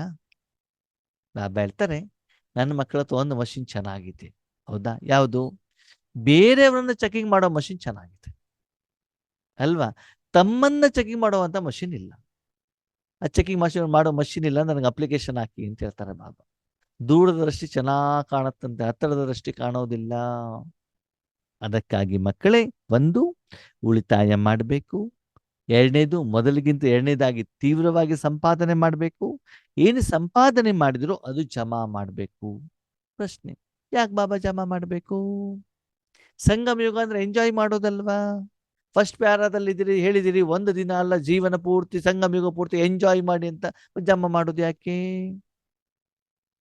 ಮಕ್ಕಳಿಗೆ? ಜಮಾ ಯಾಕೆ ಮಾಡಬೇಕು ಅಂತಂದ್ರೆ, ಮುಂದಿನ ದಿನಗಳಲ್ಲಿ ನಿಮ್ಮ ಎದುರುಗಡೆಗೆ ಪಂಚತತ್ವ ಸಹಿತ ಸರ್ವ ಆತ್ಮಗಳು ಭಗವಂತನ ಶಕ್ತಿಯನ್ನ ಕೇಳ್ಕೊಂಡು ಬರ್ತಾರೆ. ಅವಾಗ ಅವ್ರಿಗೆ ಕೊಡ್ಲಿಕ್ಕೆ ಜಮಾ ಬೇಕೋ ಬೇಡವೋ? ಮಕ್ಕಳು ದೊಡ್ಡವರಾಗ್ತಾ ಆಗ್ತಾ ಹೋದಾಗ ನಿಮ್ಗೆ ಗೊತ್ತಾಗತ್ತೆ. ಸರಿ, SSLC ಬಂದರು ಮಕ್ಕಳು, ಸೈನ್ಸಲ್ಲಿ ಒಳ್ಳೆ ಮಾರ್ಕ್ಸ್ ತಗೊಂಡಿದ್ದಾರೆ. ಅವಾಗ ನಿಮ್ಗೆ ಅನ್ಸುತ್ತೆ, ನನ್ನ ಮಕ್ಕಳಿಗೆ ಸೈನ್ಸಿಗೆ ಅಡ್ಮಿಷನ್ ಮಾಡೋಣ. ಸರಿ, ಮಾಡಿದ್ರಿ. PUC ಬಂತು, PUCಲಿ ಒಳ್ಳೆ ಮಾರ್ಕ್ಸ್ ತಗೊಂಡು ಅವಾಗ ಸ್ಟಾರ್ಟ್ ಆಯ್ತು ಇಂಜಿನಿಯರಿಂಗ್, ಮೆಡಿಕಲ್. ಮೆಡಿಕಲ್ ಅಂದ್ರೆ ಸುಮ್ಮನೆ ಆಗ್ಬಿಡ್ತದ? ಲಕ್ಷಗಟ್ಟಲೆ, ಕೋಟಿಗಟ್ಟಲೆ ಹಣ ಬೇಕಾಗ್ತದೆ. ಅದು MBBS ಮುಗಿತು ಅಂದ ತಕ್ಷಣ MD ಆದ್ಮೇಲೆ ಇನ್ನು ಹೆಣ್ಮಕ್ಳು ಆಗ್ಬಿಟ್ರೆ ಆ ಲೆವೆಲ್ಗೆ ಅವ್ರಿಗೆ ಗಂಡನ ಹುಡುಕಬೇಕು, ಅದಕ್ಕೆ ಖರ್ಚು. ಅಂದ್ರೆ ದಿನದಿಂದ ದಿನಕ್ಕೆ ಏನಾಗ್ತಾ ಹೋಗ್ತದೆ, ನೀವು ಎಷ್ಟು ಸಂಪಾದನೆ ಮಾಡಿದ್ರು ಕೂಡ ಖರ್ಚಿನ ಪರ್ಸೆಂಟೇಜ್ ಹೆಚ್ಚಿಗೆ ಆಗ್ತಾ ಹೋಗ್ತದೆ. ಒಂದು ಮಗುಗೆ ಇದನ್ನೆಲ್ಲ ವ್ಯವಸ್ಥೆ ಮಾಡಿದ್ರು ಕೂಡ ಅದು ಹಿಂದಗಡೆಗೆ ಇನ್ನೊಂದು ಕಾಂಪಿಟೇಷನ್, ಇನ್ನೊಂದು ಮಗು ಬರ್ತಾ ಇರ್ತದೆ. ಅವ್ರು ಆ ಮಗುಗೆ, ನನ್ನ ಅಣ್ಣನಿಗೆ ನೀನು MD ಕಲಿಸಿದ್ಯಾ, ನನಗೆ ಹೆಂಗೆ ಕಡಿಮೆ ಓಡಿಸ್ತೀಯಾ? ಖರ್ಚುಗಳು ಹೆಚ್ಚಿಗೆ ಆಗ್ತವೆ ಹೊರತು ಕಡಿಮೆ ಆಗೋದಿಲ್ಲ ಆತ್ಮೀಯರೇ, ಸ್ಥೂಲ ಜೀವನದಲ್ಲೂ ಸಹ. ಹಾಗೇನೆ ಮುಂದೆ ಮಕ್ಕಳೇ, ಕೋಟ್ಯಾಂತರ ಆತ್ಮಗಳು ನಿಮ್ಮ ಹತ್ರ ಹಣವನ್ನ ಕೇಳಲಿಕ್ಕೆ ಬರ್ತಾರೆ. ಯಾವ ಹಣ? ಜ್ಞಾನದ ಹಣ, ಅನುಭವದ ಹಣ. ಅಷ್ಟನ್ನ ನೀವು ವರ್ತಮಾನ ಸಮಯದಲ್ಲಿ ಇವತ್ತು ಕೊಟ್ಟಾಗ ಮಾತ್ರ ಸಂಪೂರ್ಣವಾಗಿ 2,500 ವರ್ಷ ರಾಜರಾಗಿ ನೆಮ್ಮದಿಯಿಂದ ಖುಷಿಯಿಂದ ಇರ್ಲಿಕ್ಕೆ ಸಾಧ್ಯ. ಅಂದ್ರೆ 5,000 ವರ್ಷದ 84 ಜನ್ಮದ ನಿಮ್ಮ ಜೀವನದ ಗುಣಮಟ್ಟ ಸರ್ವಶ್ರೇಷ್ಠವಾಗಬೇಕು ಅಂತಂದ್ರೆ ಸಂಪಾದನೆ ಮಾಡಬೇಕಾಗಿರೋದು ಇವಾಗ್ಲೇನೆ, ಜಮಾ ಮಾಡಬೇಕಾಗಿರೋದು ಇವಾಗ್ಲೇನೆ, ಉಳಿತಾಯ ಮಾಡ್ಕೊಳ್ಬೇಕಾಗಿರೋದು ಇವಾಗ್ಲೇನೆ. ಅಂತಂದ್ರೆ ಈಗಿಲ್ಲದಿದ್ದರೆ ಇನ್ನೊಂದಿಗೂ ಇಲ್ಲ ಅಂತ ನಾವು ಪಾಂಪ್ಲೆಟ್ಸ್ ಅಲ್ಲಿ ಪ್ರಿಂಟ್ ಮಾಡ್ತೀವಿ, ಬೇರೆಯವ್ರಿಗೂ ಕೂಡ ಹೇಳ್ತೀವಿ. ಅದು ನಿಮ್ಮ ಹತ್ರ ಎಷ್ಟಿದೆ? ಬಾಬಾ ಏನ್ ಹೇಳ್ತಾರೆ ಗೊತ್ತಾ? ನನ್ನ ಮಕ್ಕಳಿಗೆ ಅವರ ಆ ದಿನದ ಅವರ ವೈಯಕ್ತಿಕ ಲೆಕ್ಕಾಚಾರಗಳೇನಿದ್ದಾವೆ, ಆ ಲೆಕ್ಕಾಚಾರ ಕ್ಲಿಯರ್ ಮಾಡ್ಲಿಕ್ಕೆ ಎಷ್ಟು ಸಂಪಾದನೆ ಬೇಕೋ ಅಷ್ಟೇ ಇಲ್ಲ ಇವ್ರ ಹತ್ರ. ಇನ್ನು ಬೇರೆಯವ್ರಿಗೆ ಎಲ್ಲಿಂದ ಕೊಡೋದು? ನಾನು ಮಾಡುವಂತ ಸಂಪಾದನೆ ನನ್ನ ಹೊಟ್ಟೆನೇ ತುಂಬ್ತಾ ಇಲ್ಲ. ಹೊಟ್ಟೆ ಅಂತಂದ್ರೆ ಇಲ್ಲಿ ಭಗವಂತ ಹೇಳ್ತಾ ಇರೋದು, ನಿಮಗೆ ಊಟ ತಿಂಡಿ ಸಿಗ್ತಾ ಇರ್ಬೋದು ಶಾರೀರಿಕವಾಗಿ, ಆದರೆ ಪ್ರತಿನಿತ್ಯ ಬರುವಂತ ವಿಘ್ನಗಳು, ಸಮಸ್ಯೆಗಳು, ತೊಂದರೆಗಳು, ಪರ್ವತ ರೂಪಿ ಸಮಸ್ಯೆಗಳು ಬಂದಾಗ ಅದನ್ನ ಪರಿಹಾರ ಮಾಡುವಂತ ಆಧ್ಯಾತ್ಮಿಕ ಶಕ್ತಿ, ಪಾರಮಾರ್ಥಿಕ ಶಕ್ತಿ ನಿಮ್ಮಲ್ಲಿ ಇದೆಯಾ? ಹಂಗಂದ್ರೆ ಆ ಸಮಸ್ಯೆಗಳು ಬಂದಾಗ ನಿಮ್ಮ ಮನಸ್ಸು ಶಾಂತವಾಗಿರುತ್ತಾ? ಕ್ರೋಧದ ಪ್ರಭಾವದಲ್ಲಿ ಬರುವುದಿಲ್ವಾ? ಅದನ್ನ ನಿಮ್ಮನ್ನೇನ್ ಮಾಡ್ಕೊಳ್ಳಿ, ಚೆಕ್ ಮಾಡ್ಕೊಳ್ಳಿ. ಏನೇ ಅಡೆತಡೆಗಳು ಬಂದ್ರೆ ಅದಕ್ಕೆ ಸರಿಯಾಗಿ ನಿಮ್ಮ ಹತ್ರ ಹಣ ಇದ್ದಿದ್ರೆ ನೀವು ಯೋಚನೆ ಮಾಡಬೇಕಾದ ಅವಶ್ಯಕತೆ ಇಲ್ವಲ್ಲ. ಮೊದಲು ಒಂದು ಕಾಲ ಇತ್ತು ಆತ್ಮೀಯರೇ, ನಮ್ಮಲ್ಲಿರುವಂಥ ಹಣವನ್ನು ವಿಡ್ರಾವಲ್ ಮಾಡಬೇಕು ಅಂದ್ರೆ ನಾವು ಬ್ಯಾಂಕಿಗೆ ಹೋಗ್ಬೇಕಿತ್ತು. ಇವಾಗ ಅಂಥದ್ದೇನಿಲ್ವಲ್ಲ. Google Pay, PhonePe, scanner, ತರಕಾರಿ ಬೇಕು ಅಂತಂದ್ರೂ ಕೂಡ ಇವತ್ತು ಸ್ಕ್ಯಾನ್. ಚಪ್ಪಲಿ ಹೊಲಿಯೋನು ಕೂಡ ಇವತ್ತು ಸ್ಕ್ಯಾನಿಂಗ್ ಇಟ್ಕೊಂಡಿರ್ತಾರೆ. ಓಕೆನಾ? ಇವತ್ತು ಈ 2 ರೂಪಾಯಿ 5 ರೂಪಾಯಿಗೆ ನಾವು ಬಸ್ ಸ್ಟ್ಯಾಂಡ್ಗಳಲ್ಲಿ ಬಾತ್ರೂಮಿಗೆ ಹೋಗ್ತೀವಲ್ಲ, ಅದಕ್ಕೂ ಕೂಡ ಅವನು ಏನ್ ಮಾಡಿದ್ರೆ ಸ್ಕ್ಯಾನರ್ ಇಟ್ಕೊಂಡಿದ್ದ. ಯಾಕಂದ್ರೆ ಜನ ಅದನ್ನು ಕೂಡ ಇಟ್ಕೊಳ್ಳೋದಿಲ್ಲ. ಒಂದು ನಯಾ ಪೈಸಾನು ಕೂಡ ಪರ್ಸಲ್ಲಿ ಇಟ್ಕೊಳ್ಳೋದಿಲ್ಲ. ಟೆಕ್ನಾಲಜಿಗಳು ಜಾಸ್ತಿ ಆಗ್ತಾ ಇದ್ದಾವೆ. ಅಂದ್ರೆ ನಮ್ಮ ದಿನನಿತ್ಯದ ಖರ್ಚುಗಳು ಸಮಾವೇಶ ಅಂದ್ರೆ ಖರ್ಚಿಗೆ ಸರಿಯಾದ ಹಣ ಬೇಕು ಅಂತಂದ್ರೆ ನಮ್ಮ ಬ್ಯಾಂಕಲ್ಲಿ ಅಕೌಂಟ್ ಇರಬೇಕಲ್ವಾ ಆತ್ಮೀಯರೇ? ಅದಕ್ಕಾಗಿ ಮುಂದೆ ಮುಂದೆ ಎಲ್ಲ ಆತ್ಮಗಳು ಸತ್ಯುಗದಲ್ಲಿ ನೀವೇನು ಪೋಸ್ಟ್ ಪಡಿತೀರೋ ಆ ಎಲ್ಲ ಆತ್ಮಗಳು ಅವರ ಲೆಕ್ಕಾಚಾರವನ್ನು ಸೆಟ್ಲ್ ಮಾಡಲಿಕ್ಕೆ ನಿಮ್ಮ ಎದುರುಗಡೆಗೆ ಬರೋರಿದ್ದಾರೆ. ಅದಕ್ಕಾಗಿ ಈಗಿನಿಂದಲೇ ನೀವೇನ್ ಮಾಡಬೇಕಾಗ್ತದೆ? ಸಾಧನೆಯನ್ನು ಮಾಡಬೇಕಾಗ್ತದೆ. ಹಾಗಿದ್ರೆ ಈ ಬ್ರಾಹ್ಮಣ ಜೀವನ ಆದ್ಮೇಲೆ ಬ್ರಾಹ್ಮಣ ಅಂತಂದ್ರೆ ಏನು? ಇಷ್ಟು ಸಲ ನಾವು ಇದ್ರ ಬಗ್ಗೆ ಚರ್ಚೆ ಮಾಡಿದೀವಿ. ಭಗವಂತ ವಿಶ್ವದ ತನ್ನ ಮಕ್ಕಳಿಗೆ ಜಡ ಮತ್ತು ಚೈತನ್ಯ ಶಕ್ತಿಗಳಿಗೆ ಏನು ಕೊಡಬೇಕು ಅಂತ ಇಷ್ಟಪಡ್ತಾರೋ, ಯಾವ ಆತ್ಮಗಳು ಭಗವಂತನಿಗೆ ತಮ್ಮ ಕಷ್ಟದ ಪ್ರತಿ ಅಪ್ಲಿಕೇಶನ್ ಅನ್ನು ಹಾಕಿದಾರೋ, ಅವರ ಇಷ್ಟಗಳನ್ನ ಕಷ್ಟಗಳನ್ನ ಪೂರ್ಣ ಮಾಡಲಿಕ್ಕೆ ಪರಿಹಾರ ಮಾಡಲಿಕ್ಕೆ ಬ್ರಾಹ್ಮಣನಾಗಿರುವಂಥವನು ಭಗವಂತ ಮತ್ತು ಆತ್ಮಗಳ ನಡುವೆ ಒಂದು ಕೊಂಡಿ, ಒಂದು ಬ್ರಿಡ್ಜ್, ಒಂದು ಸಾಧಕ, ಒಂದು ಸಾಧನ. ಹೀಗೆ ಪ್ರತಿದಿನ ನೀವು ಮಾಡುವಂತ ಕರ್ಮದಲ್ಲಿ ಈ ರೀತಿ ಈಶ್ವರೀಯ ಕಾರ್ಯದಲ್ಲಿ ಬ್ರಾಹ್ಮಣರಾಗಿ ಕರ್ಮವನ್ನು ಮಾಡ್ತಾ ಇದ್ದೀರಾ ಅಂತ ಬಾಬಾ ಚೆಕ್ ಮಾಡ್ತಾ ಇದ್ದಾರೆ. ಹಾಗಿದ್ರೆ ನಿಮ್ಮ ಈ ಜೀವನದಲ್ಲಿ ಯಾವ್ಯಾವ ಖಜಾನೆಗಳು ಇರಬೇಕು? ಮೊದಲನೇ ಬಾಬಾ ಹೇಳ್ತಾರೆ ಸಂಕಲ್ಪದ ಖಜಾನೆ. ನಿಮ್ಮಲ್ಲಿರುವಂಥ ಸಂಕಲ್ಪವನ್ನ ಯಾವ ರೂಪದಲ್ಲಿ, ಯಾವ ಕರ್ಮಕ್ಕೆ, ಎಷ್ಟು ಪ್ರಮಾಣದಲ್ಲಿ, ಎಷ್ಟು ಬೇಗದ್ದಿನಲ್ಲಿ ಯೋಚನೆ ಮಾಡ್ತಾ ಇದ್ದೀರಿ, ಉಪಯೋಗ ಮಾಡ್ತಾ ಇದ್ದೀರಿ ಈಶ್ವರ್ಯ ಕಾರ್ಯಕ್ಕೋಸ್ಕರ. ಮಕ್ಕಳು ಕಾಲೇಜಿಗೆ ಸೇರಬೇಕು ಅಂದ್ರೆ ಎಷ್ಟು ಸಂಕಲ್ಪವನ್ನ ಮಾಡ್ತೀರಿ? ಮಕ್ಕಳಿಗೆ ಮದುವೆ ಮಾಡಬೇಕು ಅಂದ್ರೆ ಎಷ್ಟು ಸಂಕಲ್ಪಗಳನ್ನ ಮಾಡ್ತೀರಿ? ಮನೇಲಿ ಒಂದು ಗಣೇಶ ತರಬೇಕು ಅಂದ್ರೆ ಎಷ್ಟು ಸಂಕಲ್ಪ ಮಾಡ್ತೀರಾ? ಯಾವ ಡಿಸೈನು, ಯಾವ ಕಲರು, ಎಷ್ಟು ಅಡಿಗೆ ಮಾಡಬೇಕು, ಎಣ್ಣೆಯಿಂದ ಮಾಡಬೇಕಾ, ಪಾಮ್ ಆಯಿಲಿಂದ ಮಾಡಬೇಕಾ, ಅಥವಾ ತುಪ್ಪದಿಂದ ಮಾಡಬೇಕಾ? ಒಂದೇ ಒಂದು ವಿಷಯದ ಬಗ್ಗೆ ಎಷ್ಟು ಸಂಕಲ್ಪಗಳನ್ನ ಮಾಡ್ತೀವಿ ಆತ್ಮೀಯರೇ. ಎಲ್ಲದಕ್ಕಿಂತ ಮುಖ್ಯವಾಗಿ ಅಕ್ಕಂದಿರಿಗೆ ಕೇಳ್ಬೇಕು, ಬಟ್ಟೆ ಆಯ್ಕೆ ಮಾಡ್ಲಿಕ್ಕೆ ಹೋದಾಗ ಎಷ್ಟು ಸಂಕಲ್ಪ, ರೇಟು, ಡಿಸೈನು, ಮ್ಯಾಚಿಂಗು ಅಲ್ವಾ? ಸ್ವಲ್ಪ ಸಮಯಕ್ಕೋಸ್ಕರ ತೆಗೆದುಕೊಳ್ಳುವಂತ ಆ ಬಟ್ಟೆಗೆ ಅಷ್ಟೆಲ್ಲ ಸಮಯವನ್ನ ಸಂಕಲ್ಪವನ್ನ ಉಪಯೋಗ ಮಾಡ್ತೀರಲ್ಲ. ಒಂದು ಜಾಬ್ ತಗೊಳ್ಬೇಕಂದ್ರೆ ಎಷ್ಟು ಯೋಚನೆ ಮಾಡ್ತೀವಿ. ಒಂದು ಸಬ್ಜೆಕ್ಟ್ ಅಥವಾ ಒಂದು ವಿಷಯವನ್ನ ನಾವು ಆಯ್ಕೆ ಮಾಡಬೇಕು ಅಂತಂದ್ರೆ ನಾವು ಯಾವ ಕಾಲೇಜಿಗೆ ಜಾಯ್ನ್ ಆಗ ಎಷ್ಟು ಸಂಕಲ್ಪ ಮಾಡ್ತೀವಿ. 5,000 ವರ್ಷದ ಜೀವನದ ಅವಲಂಬನೆ ಆಗುವಂತಹ ಈಶ್ವರೀಯ ಕಾರ್ಯಕ್ಕೆ, ಸ್ವಪರಿವರ್ತನೆಗೆ, ಸ್ವಪುರುಷಾರ್ಥದ ಕಡೆಗೆ ಸೀರಿಯಸ್ನೆಸ್ ಇಲ್ವಾ ನಿಮಗೆ? ಅದರ ಪ್ರತಿ ನಿಜವಾದ ಸಂಪಾದನೆ ಕಡೆಗೆ ಎಷ್ಟು ಸಂಕಲ್ಪವನ್ನು ನೀವು ಮಾಡ್ತಾ ಇದ್ದೀರಿ? ಎಷ್ಟು ವ್ಯರ್ಥ, ಎಷ್ಟು ಸಮರ್ಥ ಚೆಕ್ ಮಾಡಿ. ಎರಡನೇದು ಸಮಯದ ಖರ್ಚು. ಎಷ್ಟು ಈಶ್ವರ್ಯ ಕಾರ್ಯಕ್ಕೋಸ್ಕರ ಸಮಯವನ್ನ ಕೊಡ್ತಾ ಇದ್ದೀರಿ? ಶರೀರ ನಿರ್ವಹಣೆ ಕೊಡ್ತಾ ಇದ್ದೀರಾ? ಮಕ್ಕಳಿಗೋಸ್ಕರ ಕೊಡ್ತಾ ಇದ್ದೀರಾ? ಶರೀರಧಾರಿ ಪರಿವಾರಕ್ಕೋಸ್ಕರ ಕೊಡ್ತಾ ಇದ್ದೀರಾ? ಮೊಬೈಲಿಗೆ ಕೊಡ್ತಾ ಇದ್ದೀರಾ? ಯಾವ್ದಕ್ಕೆ ಕೊಡ್ತಾ ಇದ್ದೀರಿ? 4 ವಿಷಯದಲ್ಲೂ ಕೂಡ ಜ್ಞಾನ, ಯೋಗ, ಧಾರಣೆ, ಸೇವೆ, 4ರಲ್ಲೂ ಬ್ಯಾಲೆನ್ಸ್ ಇರಬೇಕು. ವರ್ತಮಾನ ಸಮಯದಲ್ಲಿ ನೋಡ್ತೀವಿ, ಜ್ಞಾನ ಕೇಳ್ದೊಂದು ಬೆಳಗಿನ ಸಾಯಂಕಾಲದವರೆಗೆ ಜ್ಞಾನ ಕೇಳ್ತಾನೆ ಇರೋದು.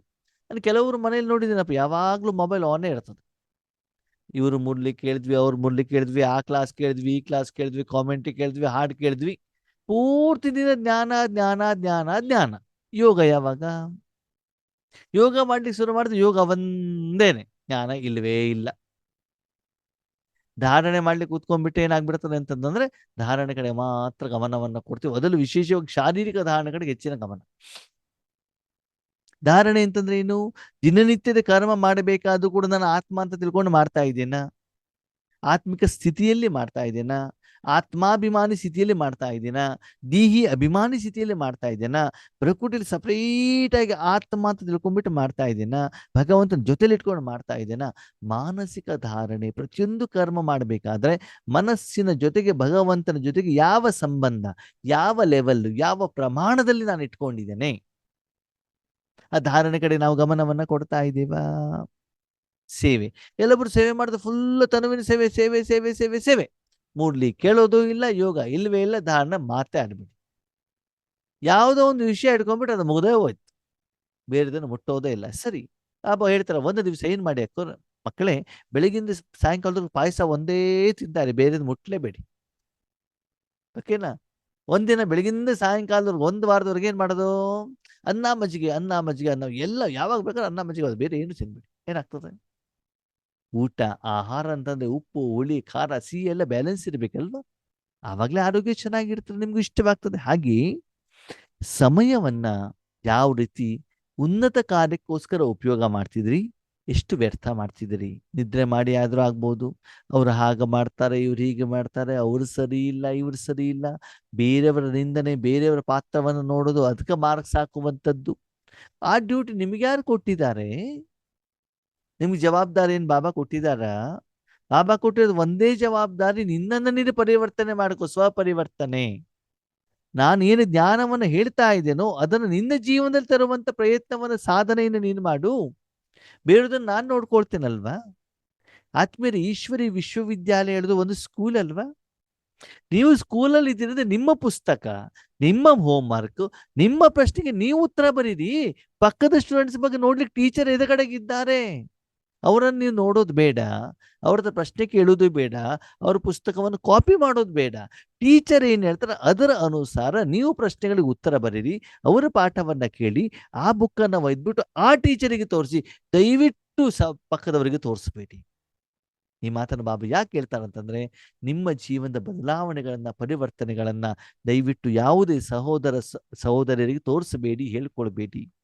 ಬಿಕೆಗಳಿರ್ಬೋದು, ಬ್ರಾಹ್ಮಣ ಪರಿವಾರದವರು ಇರ್ಬೋದು, ದಿ ಬೆಸ್ಟ್ ಸೇಫೆಸ್ಟ್ ಯಾವುದು? ಬಾಬನ ಹತ್ರ ತೋರಿಸಿ, ಟೀಚರ್ ಹತ್ರ ತೋರಿಸಿ ನೀವು. ಯಾಕಂದ್ರೆ ಯಾವ ಟೀಚರ್ ಹತ್ರ ತೋರಿಸ್ತಾರೆ ಅವರೇ ಕ್ವಶನ್ ಪೇಪರ್ ತೆಗೆಯೋದು, ನಿಮ್ಮ ಅಕ್ಕಪಕ್ಕದಲ್ಲಿರೋರಲ್ಲ.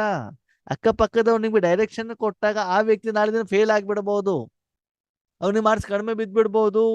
ಅದಕ್ಕಾಗಿ ನಿಮ್ಮ ಜೀವನದ ಸಂಬಂಧ ಯಾವಾಗಲೂ ಒಬ್ಬ ಭಗವಂತನ ಜೊತೆಗಿರ್ಲಿ. ಅವ್ರು ಹಾಗೆ ಹೇಳಿದ್ರು, ಇವ್ರು ಹೀಗೆ ಹೇಳಿದ್ರು ಅಂತ ಬಿಟ್ಟು ಬೇರೆಯವರ ಮನುಷ್ಯಾತ್ಮರ ಮಾತನ್ನ ಕೇಳಬಾರದು. ಅದಕ್ಕೆ ಬಾಬಾ ಹೇಳ್ತಾರೆ, ಫಾಲೋ ಫಾದರ್.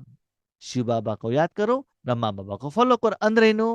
ಶಿವಬಾಬಾ ನೆನಪು ಮಾಡಿ, ಫಾಲೋ ಮಾಡಿ ಅಂದ್ರೆ ಮುರಳಿನೇ ಬ್ರಹ್ಮ ಬಾಬಾ. ಆ ದಿನ ಮುರಳಿಯಲ್ಲಿ ಏನ್ ಹೇಳ್ತಾರೋ ಅದನ್ನೇ ಫಾಲೋ ಮಾಡಬೇಕು, ಬೇರೆದಲ್ಲ. ನನಗೆ ಕೆಲವೊಂದ್ಸಲ ಎಷ್ಟು ದುಃಖವಾಗತ್ತೆ ಅಂತಂದ್ರೆ, ನಾವು ಆತ್ಮಗಳು ಮುರಳಿಯನ್ನ ಕೇಳೋದಿಲ್ಲ, ಬೇರೆ ಬೇರೆ ಬೇರೆ ಬೇರೆಯವರ ಕ್ಲಾಸ್ ಅನ್ನ ಕೇಳ್ತೀವಿ. ನಾನು ಕೂಡ ಹೇಳ್ತೇನೆ, ನನ್ನ ಮೂಲಕ ಮಾಡಿರುವಂಥ ಕ್ಲಾಸನ್ನು ನೀವು ಕೇಳಬೇಡಿ, ಮುರಳಿ ಸ್ಟಡಿ ಮಾಡಿ, ನೀವು ಓದಿ, ನೀವು ಮನನ ಮಾಡಿ, ನೀವು ಚಿಂತನೆಯನ್ನ ಮಾಡಿ. ಆ ಮುರಳಿ ಅರ್ಥ ಆಗ್ಲಿಕ್ಕೆ ನಾವು ನಿಮ್ಗೆ ಸಹಯೋಗವನ್ನ ಕೊಡ್ತೀವಿ. ಒಂದು ಸಲ ನಿಮ್ಗೆ ಮುರಳಿ ಅರ್ಥ ಆಗತ್ತೆ ಅಂದ್ರೆ ಖಂಡಿತವಾಗ್ಲೂ ನೀವೇ ಆ ಭಗವಂತನ ಮಹಾವಾಕ್ಯವನ್ನ ನಿಮ್ಮ ವೈಯಕ್ತಿಕ ಜೀವನಕ್ಕೆ ಕಂಪ್ಯಾರಿಸನ್ ಮಾಡ್ಕೊಳ್ಳಿಕ್ಕೆ, ಹೋಲಿಕೆ ಮಾಡ್ಕೊಳ್ಳಿಕ್ಕೆ, ಆ ಮೂಲಕ ನಿಮ್ಮ ಪ್ರಶ್ನೆಗಳಿಗೆ ಉತ್ತರವನ್ನ ಕಂಡುಕೊಳ್ಳಿಕ್ಕೆ ಪ್ರಯತ್ನವನ್ನ ಮಾಡಿ. ಇನ್ನೊಂದು ವಿನಂತಿ, ಪದೇ ಪದೇ ಪದೇ ನಾವು ಹೇಳ್ತೀವಿ ಆದ್ಮೇಲೆ, ಹಿಂದಿ ಮುರಳಿಯನ್ನು ಅರ್ಥ ಮಾಡ್ಕೊಳ್ಳಿ, ಹಿಂದಿ ಮುರಳಿಯನ್ನು ಓದಿ, ಅದು ಡೈರೆಕ್ಟ್ ಭಗವಂತನ ಮಹಾವಾಕ್ಯ. ಬೇರೆ ಭಾಷೆದು ಯಾವುದೇ ಇದ್ದನ್ನು ಕೂಡ ಅದನ್ನು ಕೇಳಬೇಡಿ, ಓದಬೇಡಿ. ಅದರಲ್ಲಿ ಮಿಕ್ಸ್ಚರ್ ಇರ್ತದೆ, ಅವರವರ ವಿಷಯಧಾರೆಗಳು ಅದರಲ್ಲಿ ಸೇರ್ಕೊಂಡಿರ್ತವೆ. ಅದಕ್ಕಾಗಿ ನಿಮ್ಮ ಕಾಲ ಮೇಲೆ ನೀವು ನಿಂತ್ಕೊಳ್ಳಿ. ಅದಕ್ಕಾಗಿ ಸಮಯದ ಖಜಾನೆ. ಮೂರನೇದು ಬಾಬಾ ಹೇಳ್ತಾರೆ, ಶಕ್ತಿಯೋಂ ಕಾ ಖಜಾನೆ. ಈ ಶಿವನ ಶಕ್ತಿಯನ್ನ ಎಷ್ಟರ ಮಟ್ಟಿಗೆ ಪ್ರತಿದಿನ ಉಪಯೋಗ ಮಾಡ್ಕೊಳ್ತಾ ಇದ್ದೀರಿ?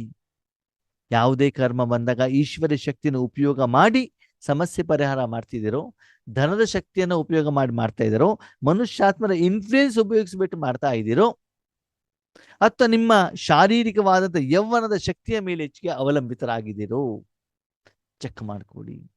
ಪ್ರತಿದಿನ ಭಗವಂತನ ಶಕ್ತಿಗೆ ಎಷ್ಟು ನಿಮ್ಮಲ್ಲಿ ಜಮಾ ಆಗ್ತಾ ಇದೆ, ಹಣ ಎಷ್ಟು ಜಮಾ ಆಗ್ತಾ ಇದೆ, ವಸ್ತು ಎಷ್ಟು ಜಮಾ ಆಗ್ತಿದೆ ಅಲ್ಲ, ಪಾರಮಾರ್ಥಿಕ ಆಧ್ಯಾತ್ಮಿಕ ಆತ್ಮಿಕ ಶಕ್ತಿ ಎಷ್ಟು ಜಮಾ ಆಗ್ತಿದೆ. ನೆಕ್ಸ್ಟ್ ಬಾಬಾ ಹೇಳ್ತಾರೆ, ಜ್ಞಾನದ ಖಜಾನೆ. ಬಾಬಾ ಮೂಲೆಯಲ್ಲಿ ಏನ್ ಹೇಳ್ತಾರೆ ಅದರ ಸೀಕ್ರೆಟ್ ಮೀನಿಂಗ್ ಎಷ್ಟು ಗೊತ್ತಾಗ್ತಾ ಇದೆ ನಿಮಗೆ? ಎಷ್ಟು ಜ್ಞಾನದ ಹೊಸ ಹೊಸ ವಿಚಾರಗಳು, ಯೋಗದ ಬೇರೆ ಬೇರೆ ಲೆವೆಲಿನ ಸ್ಟೇಜಿನ ಮೂಲಕ ಆ ಅನುಭವ. ಬೇರೆಯವರಿಗೆ ಜ್ಞಾನವನ್ನು ಹೇಳಬೇಕಾದ್ರೆ ಭಗವಂತನಿಂದ ನಿಮಗೆ ಹೊಸ ವಿಷಯಗಳು ಎಷ್ಟು ಸಿಗ್ತಾ ಇದ್ದಾವೆ. ಹೀಗೆ ದಿನದಿಂದ ದಿನಕ್ಕೆ ಜ್ಞಾನ ಅಂತಂದ್ರೆ ಬರೀ ಜ್ಞಾನ ಹೇಳೋದಷ್ಟೇ ಅಲ್ಲ, ಶಾಂತಿ, ಸುಖ, ಆನಂದ, ಪ್ರೀತಿ, ಹೊಸ ಹೊಸ ಹೊಸ ಅನುಭವಗಳು. ಪ್ರತಿ ಸೆಕೆಂಡ್ ನೀವು ಭಗವಂತನ ಹತ್ತಿರ ಹೋಗ್ತಾ ಹೋದಾಗ ಭಗವಂತನ ಅರ್ಥ ಮಾಡ್ಕೊಳ್ಳೋದು ಬೇರೆ ರೀತಿ ಆಗ್ತದೆ ಆತ್ಮೀಯರೇ. ಜ್ಞಾನದ ಆಧಾರದಿಂದ ಭಗವಂತನ ಅನುಭವ ಮಾಡೋದು ಬೇರೆ, ಅರ್ಥ ಮಾಡ್ಕೊಳ್ಳೋದು ಬೇರೆ. ಯೋಗದ ಅನುಭವದಿಂದ ಅವನನ್ನು ಅರ್ಥ ಮಾಡ್ಕೊಳ್ಳೋದು ಬೇರೆ. ನಮ್ಮ ದಿನನಿತ್ಯದ ಜೀವನದಲ್ಲಿ ಭಗವಂತನ ಉಪಯೋಗ ಮಾಡಿದಾಗ ಅವನು ಯಾವ ರೀತಿ ನಮ್ಗೆ ಸಹಯೋಗ ಕೊಡ್ತಾನಲ್ಲ, ಅದರ ಆಧಾರದ ಮೇಲೆ ಅವನ್ನ ಅನುಭವಿಸೋದು ಬೇರೆ. ಸಂಬಂಧಗಳ ಆಧಾರ, ಅನ್ಯೋನ್ಯತೆಯ ಆಧಾರ, ವಿಮರ್ಶೆ, ಚರ್ಚೆ, ಅವಿನಾಭಾವ ಸಂಬಂಧ, ಅನ್ಯೋನ್ಯತೆ, ಅದರ ಆಧಾರದ ಮೇಲೆ ತಂದೆಯನ್ನ ಅನುಭವಿಸುವುದು ಬೇರೆ, ಅವನ ಬಗ್ಗೆ ತಿಳ್ಕೊಳ್ಳೋದು ಬೇರೆ. ಬರೀ ಜ್ಞಾನ ಹೇಳಿದ ಮಾತ್ರಕ್ಕೆ ನೀವು ಭಗವಂತ ತಿಳ್ಕೊಂಡಿದ್ದೀರಿ ಅಂತ ಅರ್ಥ ಅಲ್ಲ. ಜ್ಞಾನ ಅಂದ್ರೆ ಪ್ರತಿ ಸೆಕೆಂಡ್ ಉಯಿಸ್ ಬಾಬಾ ಅವನು ತಿಳ್ಕೊಳ್ಳುವಂಥದ್ದು. ಯಾವುದೇ ವ್ಯಕ್ತಿನ ನೋಡಿದಾಗ ಆತ್ಮರೂಪದಲ್ಲಿ ನಾನು ನೋಡ್ತಾ ಇದ್ದೀನಾ ಅಥವಾ ನನಗೆ ಶರೀರ ಕಾಣ್ತಾ ಇದೆಯಾ, ಇದನ್ನು ಚೆಕ್ ಮಾಡ್ಕೊಳ್ಳಿ. ಮುಖ್ಯವಾಗಿ ಈ ಖಜಾನೆಯನ್ನ ಜಮಾ ಮಾಡ್ತಾ ಹೋಗಿ. ಯಾವುದು? ಸಂಕಲ್ಪ, ಸಮಯ, ಈಶ್ವರಿಯ ಶಕ್ತಿ ಮತ್ತು ಜ್ಞಾನದ ಖಜಾನೆ. ಬಾಬಾ ಹೇಳ್ತಾರೆ ಇನ್ನು ಉಳಿದಂತೆ ಸ್ಥೂಲ ಖಜಾನೆ, ಧನ ಅಂತೂ ತನ್ನಿಂದ ತಾನೇ ಜಮಾ ಆಗತ್ತೆ, ಅದೇನು ವಿಶೇಷತೆ ಇಲ್ಲ. ಅದಕ್ಕೆ ಬಾಬಾ ಹೆಚ್ಚಿನ ಪ್ರಾಮುಖ್ಯತೆ ಕೊಟ್ಟಿಲ್ಲ. ಅದ್ ನಾವು ಎಲ್ಲದಕ್ಕಿಂತ ಹೆಚ್ಚಿಗೆ ಪ್ರಾಮುಖ್ಯತೆ ಕೊಡೋದು ಯಾವುದು? ಅದಕ್ಕೇನೆ. ಯಾವುದಕ್ಕೆ? ಸೋಫಾ ಬೇಕು, ಬಿಲ್ಡಿಂಗ್ ಬೇಕು, ಬ್ಯಾಂಕ್ ಬ್ಯಾಲೆನ್ಸ್ ಬೇಕು, ವಸ್ತುಗಳು ಬೇಕು. ಬಾಬಾ ಅದಕ್ಕೆ ಕೊನೆಯ ಪ್ರಾಶಸ್ತ್ಯವನ್ನು ಕೊಡ್ತಾ ಇದ್ದಾರೆ. ಈ ಉಳಿದಿದ್ದೆಲ್ಲ ನಿಮ್ಮ ಹತ್ರ ಇದ್ರೆ ಧನ, ಸಾಧನಗಳು, ವಸ್ತುಗಳು, ಈಶ್ವರಿಯ ಕಾರ್ಯಕ್ಕೆ, ಪುರುಷಾರ್ಥಕ್ಕೆ, ಸಾಧನೆಗೆ, ತಪಸ್ಸಿಗೆ, ಸೇವೆಗೆ ಎಷ್ಟು ಬೇಕೋ ಅಷ್ಟು ಕೊಡುವಂತ ಜವಾಬ್ದಾರಿ ನನ್ನದು. ಅದರ ಬಗ್ಗೆ ನೀವು ಚಿಂತೆ ಮಾಡಬೇಡಿ.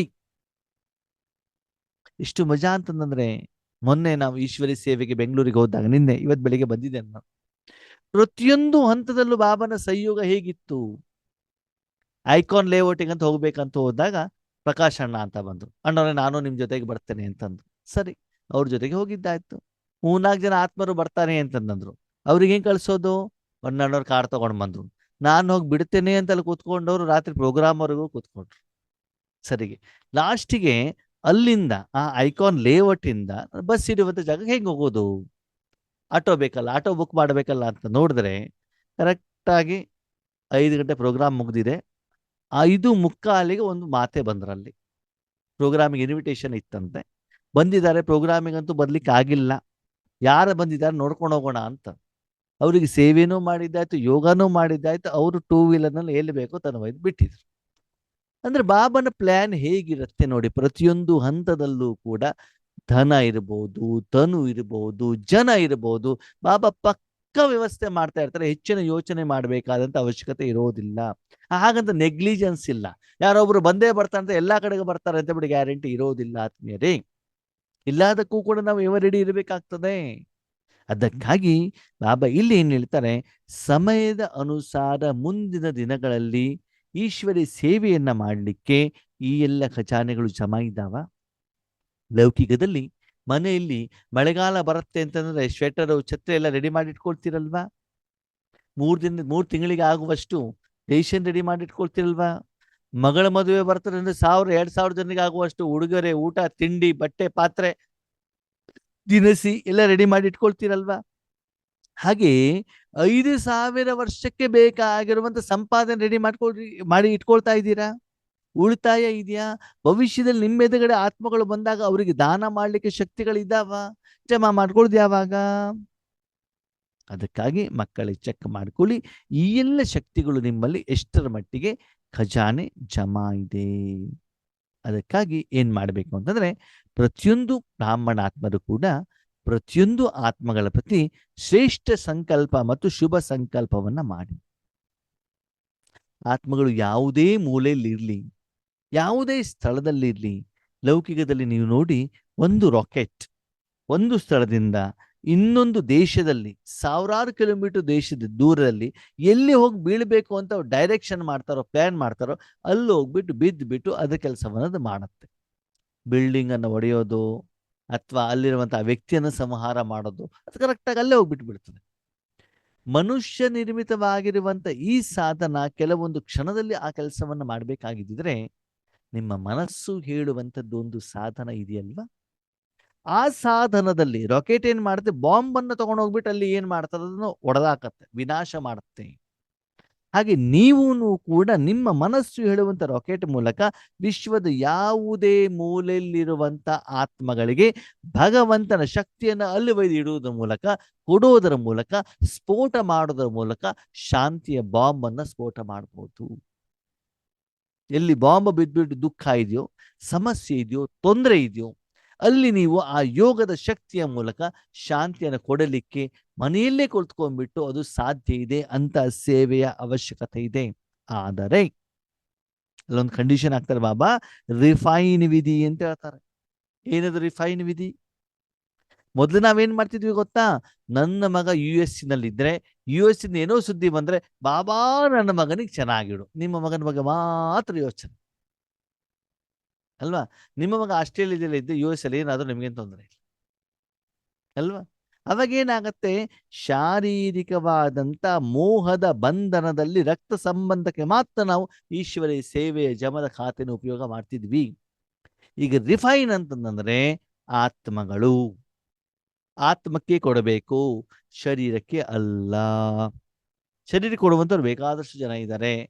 ಯಾವುದೇ ಆತ್ಮ ಇಲ್ಲಿ, ದುಃಖಿತ ಆತ್ಮಗಳಲ್ಲಿ, ಸಮಸ್ಯೆಗಳಲ್ಲಿ, ವಿಘ್ನಗಳಿದ್ದಾಗ ಅವರಿಗೆ ನಾವು ಶಕ್ತಿಯನ್ನು ಕೊಡುವಂತ ಕೆಲಸವನ್ನ ಮಾಡಬೇಕಾಗ್ತದೆ.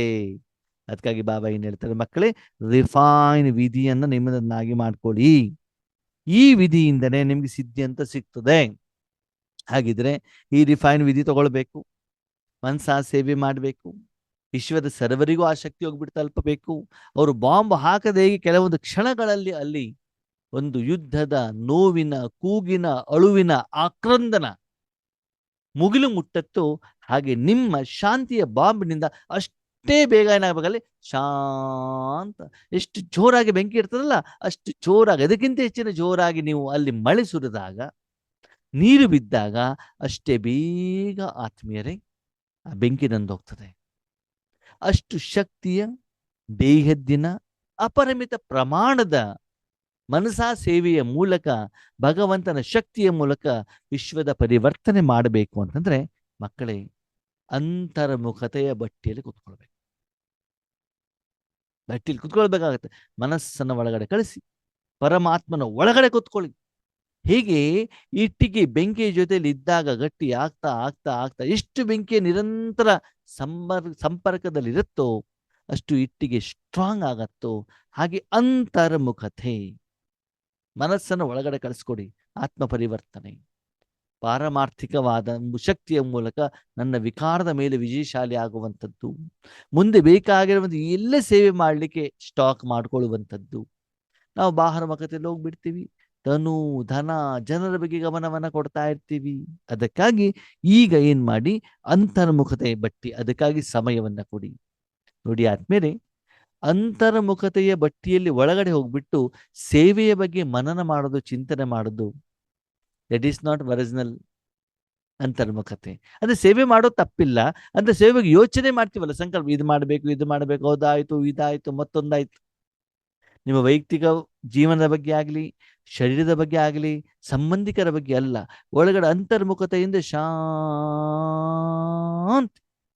ಹಂಗಂದ್ರೆ ಅಂದ್ರೆ ಫ್ರಿಡ್ಜ್ನಲ್ಲಿ ಒಂದು ವಸ್ತುವನ್ನು ಇಟ್ಟಾಗ ಫ್ರಿಡ್ಜ್ ಡೋರ್ ಓಪನ್ ಆಗೋವರೆಗೆ ಬರೀ ತಂಪು ಮಾತ್ರ ಆಗ್ತಾ ಇರ್ತದೆ. ಒಂದು ಇಟ್ಟಿಗೆಯನ್ನು ಬೆಂಕಿಯಲ್ಲಿ ಇಟ್ಟಾಗ, ನಿರಂತರ ಬೆಂಕಿಯಲ್ಲಿ ಇಟ್ಟಾಗ ಬೆಂಕಿ ಮಾತ್ರ ಬಿಸಿ ಮಾತ್ರ ಸಿಗ್ತಾ ಇರ್ತದೆ. ಹಾಗೆ ಅಂತರ್ಮುಖತೆಯಲ್ಲಿ ಇದ್ದಾಗ ಭಗವಂತನ ಸಪ್ತ ಗುಣಗಳ ವಿನಃ ನಿಮಗೆ ಬೇರೆ ಏನು ಅನುಭವ ಹೇಳುವಂಥದ್ದು ಆಗಬಾರದು. ಇದು ಆಗಬೇಕು ಅಂತಂದ್ರೆ ಅದು ಮುಖ್ಯವಾಗಿ ಬಾಬಾ ಹೇಳ್ತಾರೆ, ಮೊದಲನೇದಾಗಿ ನಿಮಗೆ ಈ ಒಂದು ಹೊಸ ವರ್ಷಕ್ಕೆ, ಹೊಸ ಯುಗಕ್ಕೆ, ಅಂತಿಮ ಸಮಯದ ಸಂಗಮ ಯುಗದ ಕ್ಷಣದವರೆಗೂ ಕೂಡ ಇವತ್ತು ನಾನು ವಿಶೇಷವಾಗಿ ಒಂದು ಉಡುಗೊರೆ ವರದಾನವನ್ನು ಕೊಡ್ತಾ ಇದ್ದೀನಿ. ಏನದು? ಸಫಲತಾ ಭವ. ಆದ್ಮೇಲೆ ನಿಮ್ಗೆ ಗೊತ್ತಿರ್ಲಿ, ನಿಮಗೆ ಅನುಭವನೂ ಕೂಡ ಇದೆ. ಏನಿದೆ ಅನುಭವ? ಬೆಳಗಿಂದ ಸಾಯಂಕಾಲದವರೆಗೆ ನಿಮ್ಗೆ ಎಲ್ಲಾ ಕೆಲಸಗಳು ಸಫಲವಾಗಿದ್ರೆ ಮಾತ್ರ ಯೋಗದಲ್ಲಿ ಕೂತ್ಕೊಂಡ ತಕ್ಷಣ ಟಕ್ ಅಂತ ನಿಮ್ಮ ಮನಸ್ಸು ಬಾಬನಲ್ಲಿ ಹೋಗ್ತದೆ. ಏನು ವಿಘ್ನಗಳು ಬರಬಾರ್ದು, ಏನು ತೊಂದರೆಗಳು ಬರಬಾರ್ದು ಆವಾಗ. ಓಕೆ, ಇವತ್ತು ಕೂಡ ನಾವಿಲ್ಲಿ ಸೇವೆ ಮಾಡ್ಲಿಕ್ಕೆ ನಮ್ಮ ಊರಲ್ಲಿ ಬಂದಾಗ ಇಲ್ಲಿ ಮಧ್ಯಾಹ್ನದ ಸಮಯದಲ್ಲಿ ಏನಾಯ್ತು, ಇಂಟರ್ನೆಟ್ ಸಿಗ್ತಾ ಇಲ್ಲ. ಆ ವೈರ್ ತೆಗೆದು ಈ ವೈರ್ ತೆಗೆದು ಅದು ಮಾಡಿ ಇದು ಮಾಡಿ ಏನೇನೋ ಮಾಡಿ ಆದ್ಮೇಲೆ ಸುಮಾರು ಹೊತ್ತಿನ ಮೇಲೆ ಸರಿ ಆಯ್ತು. ಅವಾಗ ಏನೋ ಟೆನ್ಷನ್, ಏನಾಯ್ತು ಏನಾಯ್ತು ಏನಾಯ್ತು ಏನಾಯ್ತು ಏನಾಯ್ತು ಸರಿ ಆಯ್ತು. ಎಲ್ಲಾ ಸರಿ ಮಾಡಿ ಕ್ಲಾಸ್ ಸರಿ ಮಾಡಬೇಕು, ಕ್ಲಾಸಿಗೆ ಬರಬೇಕು ಅಂತ ಇವಾಗ ಮೋಸೆ ಕೆಲಸ ಮಾಡ್ತಾರೆ, ಈಗಲೂ ಕೆಲಸ ಮಾಡ್ತಾರೆ. ಓಕೆ ಓಕೆ, ಯಾವುದೋ ಮೂಲಕ ಬಾಬಾ ಈಗ ಸೇವೆಯನ್ನು ಮಾಡಿಸ್ತಾ ಇದ್ದಾರೆ, ಅದು ಬೇರೆ ಪ್ರಶ್ನೆ. ಆದರೆ ತಕ್ಷಣದಲ್ಲಿ ಏನಾಗುತ್ತೆ, ಅದರ ಪ್ರಭಾವ ಪರಿಣಾಮ ಮನಸ್ಸಿನ ಮೇಲೆ ಬೀಳುತ್ತದೆ. ಅವಾಗ ಮೌಸ್ ಸರಿ ಇಲ್ಲ ಅಂದ ತಕ್ಷಣ ಅಯ್ಯೋ ಮೌಸ್ ಸರಿ ಇಲ್ವಲ್ಲ, ಹೀಗೆ ಆಪರೇಟ್ ಮಾಡೋದು ಹೇಗೆ, ಕ್ಲಾಸ್ ಮಾಡೋದು ಹೇಗೆ, ಎಲ್ಲರೂ ಬಂದಿದಾರಲ್ಲ, ಈ ಪ್ರಶ್ನೆಗಳು ಬರ್ತಾವಲ್ವಾ. ಅದಕ್ಕೆ ಬೆಳಗಿಂದ ಸಾಯಂಕಾಲದವರೆಗೆ ಯಾವುದೋ ಒಂದು ಕೆಲಸ ನಿಮ್ಗೆ ಸರಿ ಆಗಿಲ್ಲ ಅಂತಂದ್ರೆ ಖಂಡಿತವಾಗಲೂ ವಿಶೇಷವಾಗಿ ನೀವು ಯೋಗದಲ್ಲಿ ಕುತ್ಕೊಂಡಾಗ ಅದೇ ಕರ್ಮ, ಅದೇ ವ್ಯಕ್ತಿ, ಅದೇ ಸನ್ನಿವೇಶ ಪುನಃ ಪುನಃ ಪುನಃ ಪುನಃ ನಿಮ್ಮ ಮನಸ್ಸು ಬುದ್ಧಿ ಮೇಲೆ ಪರಿಣಾಮ ಬೀಳುತ್ತದೆ. ಅದು ಬಿದ್ದಾಗ ನಿಮ್ಗೆ ತಲೆನೋವಿದೆ, ಮೈಕೈ ನೋವಿದೆ, ಯಾರು ನಿಂದನೆ ಮಾಡಿದ್ದಾರೆ, ನಿರೀಕ್ಷಿತ ಮಟ್ಟದ ಫಲ ನಿಮ್ಗೆ ಸಿಗ್ಲಿಲ್ಲ ಅಂತಂದಾಗ ಸಫಲತೆ ಸಿಗ್ಲಿಕ್ಕೆ ಸಾಧ್ಯ ಇಲ್ಲ. ಅದಕ್ಕಾಗಿ ಬೆಳಗಿಂದ ಸಾಯಂಕಾಲವರೆಗೂ ಎಲ್ಲ ಕರ್ಮ ಸಫಲ ಆಗ್ಬೇಕು ಅಂತಂದ್ರೆ ಸಮಯ, ಸಂಕಲ್ಪ, ಶ್ವಾಸ, ಕರ್ಮ, ಕರ್ಮೇಂದ್ರಿಯ ಎಲ್ಲವನ್ನ ಭಗವಂತನಿಗೆ ಸಮರ್ಪಣೆ ಮಾಡೋದ್ರ ಮೂಲಕ ಸಫಲ ಮಾಡ್ತಾರೆ. ಸಾಧನಗಳು ಸಫಲ ಆಗೋದು ಯಾವಾಗ ಅಂತಂದ್ರೆ ಮಕ್ಕಳೇ, ಸಹೋದರ ಸಹೋದರಿಯರೇ, ಆ ಸಾಧನವನ್ನ ಭಗವಂತ ಯಾವಾಗ ಅವರ ಕಾರ್ಯಕ್ಕೆ ಉಪಯೋಗ ಮಾಡ್ಕೊಳ್ತಾರೋ ಆವಾಗ ಮಾತ್ರ ಆ ಸಾಧನ ಸಫಲವಾಗ್ತದೆ. ಆ ಕರ್ಮದ ಫಲ ನಿಮ್ಮ ಆತ್ಮಿಕ ಅಕೌಂಟಲ್ಲಿ ಜಮಾ ಆಗ್ತದೆ. ಈ ರೀತಿ ನೀವು ಈ ವರ್ಷ ಸದಾ ಸಫಲರಾಗಬೇಕು ಅಂತಂದ್ರೆ ಪ್ರತಿ ಕ್ಷಣ ಈ ಭಾವನ ಜೊತೆಗೆ ಜೋಡಣೆ ಆಗಿರಬೇಕು. ನೀವೇನೇ ಕೆಲಸ ಮಾಡ್ತಿದ್ರು ಕೂಡ ಅನುಭವಿ ಮೂರ್ತಿ, ಭಗವಂತನ ಶಕ್ತಿ ಅನುಭವ ಆಗ್ತಾ ಇರ್ಬೇಕು. ಮೂರ್ತಿ ಅಂದ್ರೆ ಸಾಧನ. ಏನ್ ಅನುಭವ ಆಗ್ಬೇಕು? ಬಾಬನ ಶಕ್ತಿ. ಯಾವ್ದಿಂದ? ಕಣ್ಣಿಂದ, ಮುಗುಳು ನಕೆಯಿಂದ, ಮಧುರತೆಯಿಂದ, ಬೇರೆಯವರ ಬಗ್ಗೆ ಶುಭ ಭಾವನೆಯಿಂದ, ಶುಭ ಸಂಕಲ್ಪದಿಂದ, ಶುಭ ಕಾಮನೆಯಿಂದ ಸದಾಕಾಲ ಭಗವಂತನ ಶಕ್ತಿ ನಿಮ್ಮ ಮೂಲಕ ಪ್ರವಾಹ ಆಗಿದ್ದು ಮೊಟ್ಟ ಮೊದಲನೇದಾಗಿ ನಿಮಗೆ ಆಗ್ತಾ ಇರಬೇಕು. ಮಕ್ಕಳೇ, ಜ್ಞಾನ ಸೇವೆ ತುಂಬಾ ಮಾಡಿಸಿರಿ, ಆತ್ಮಗಳು ಕೇಳಿದ್ದಾರೆ ಸಹ. ಆದರೆ ಇವತ್ತಿನ ಸಮಯದಲ್ಲಿ ಜ್ಞಾನಕ್ಕಿಂತ ಹೆಚ್ಚಿಗೆ ಜನ ಅನುಭವ ಮಾಡ್ಲಿಕ್ಕೆ ಇಷ್ಟಪಡ್ತಾರೆ. ಎಲ್ಲಿಯವರೆಗೆ ನೀವು ಅನುಭವ ಮಾಡೋದಿಲ್ಲೋ ಬೇರೆಯವರಿಗೆ ಅನುಭವ ಮಾಡಿಸ್ಲಿಕ್ಕೆ ಸಾಧ್ಯವಿಲ್ಲ. ನೀವು ಭಗವಂತನ ಜೊತೆಲಿ ಇದ್ದಾಗ ನಿಮಗೆ ಆಗುವಂಥದ್ದಕ್ಕೆ ಅನುಭವ ಹೇಳ್ತಾರೆ. ನಿಮ್ಮ ಮೂಲಕ ಬೇರೆಯವರಿಗಾದರೆ ಅದಕ್ಕೆ ಅನುಭೂತಿ ಅಂತ ಹೇಳ್ತಾರೆ. ನಿಮಗೆ ಅನುಭವ ಆಗಿಲ್ಲ ಅಂದ್ರೆ ಬೇರೆಯವ್ರಿಗೆ ಅನುಭೂತಿ ಮಾಡ್ಲಿಕ್ಕೆ ಸಾಧ್ಯವಿಲ್ಲ. ಅದಕ್ಕಾಗಿ ಆ ಅನುಭವ ಮಾಡಬೇಕಾದ ಒಂದು ಬಾಬಾ ಸುಂದರವಾದ ಮಾತನ್ನು ಹೇಳ್ತಾರೆ, ನಾನು ಅವರಿಗೆ ದೃಷ್ಟಿ ಕೊಡ್ತಾ ಇದ್ದೇನೆ, ನಾನು ಅವರಿಗೆ ಅನುಭವ ಮಾಡಿಸ್ತಾ ಇದ್ದೇನೆ, ನಾನು ಕಿರಣ ಕೊಡ್ತಿದ್ದೇನೆ ಅಲ್ಲ. ಆ ಅನುಭವ ಮಾಡುವಂತ ಕಾರ್ಯದಲ್ಲಿ ನೀನು ಮೂರ್ತಿ, ನೀನು ಸುಮ್ಮನೆ ಇರು, ಮನಸ್ಸನ್ನು ನನ್ನ ಕೈಲಿ ಕೊಡು ಅಷ್ಟೇ. ಯಾರಿಗೆ ಯಾವ್ದನ್ನು ಯಾವ ಮೂಲಕ ಕೊಡಬೇಕು ಅದು ನೀನು ನಿರ್ಣಯ ಮಾಡೋದು ಬೇಡ, ಅದು ನಾನು ನೋಡ್ಕೊಳ್ತೇನೆ. ನಿನಗೆ ಭಗವಂತನ ಶಕ್ತಿ ಅನುಭವ ಆಗ್ತಾ ಇದೆ ಅಷ್ಟನ್ನು ಮಾತ್ರ ನೀನೇನು ಮಾಡು, ಚೆಕ್ ಮಾಡ್ತಾ ಹೋಗು.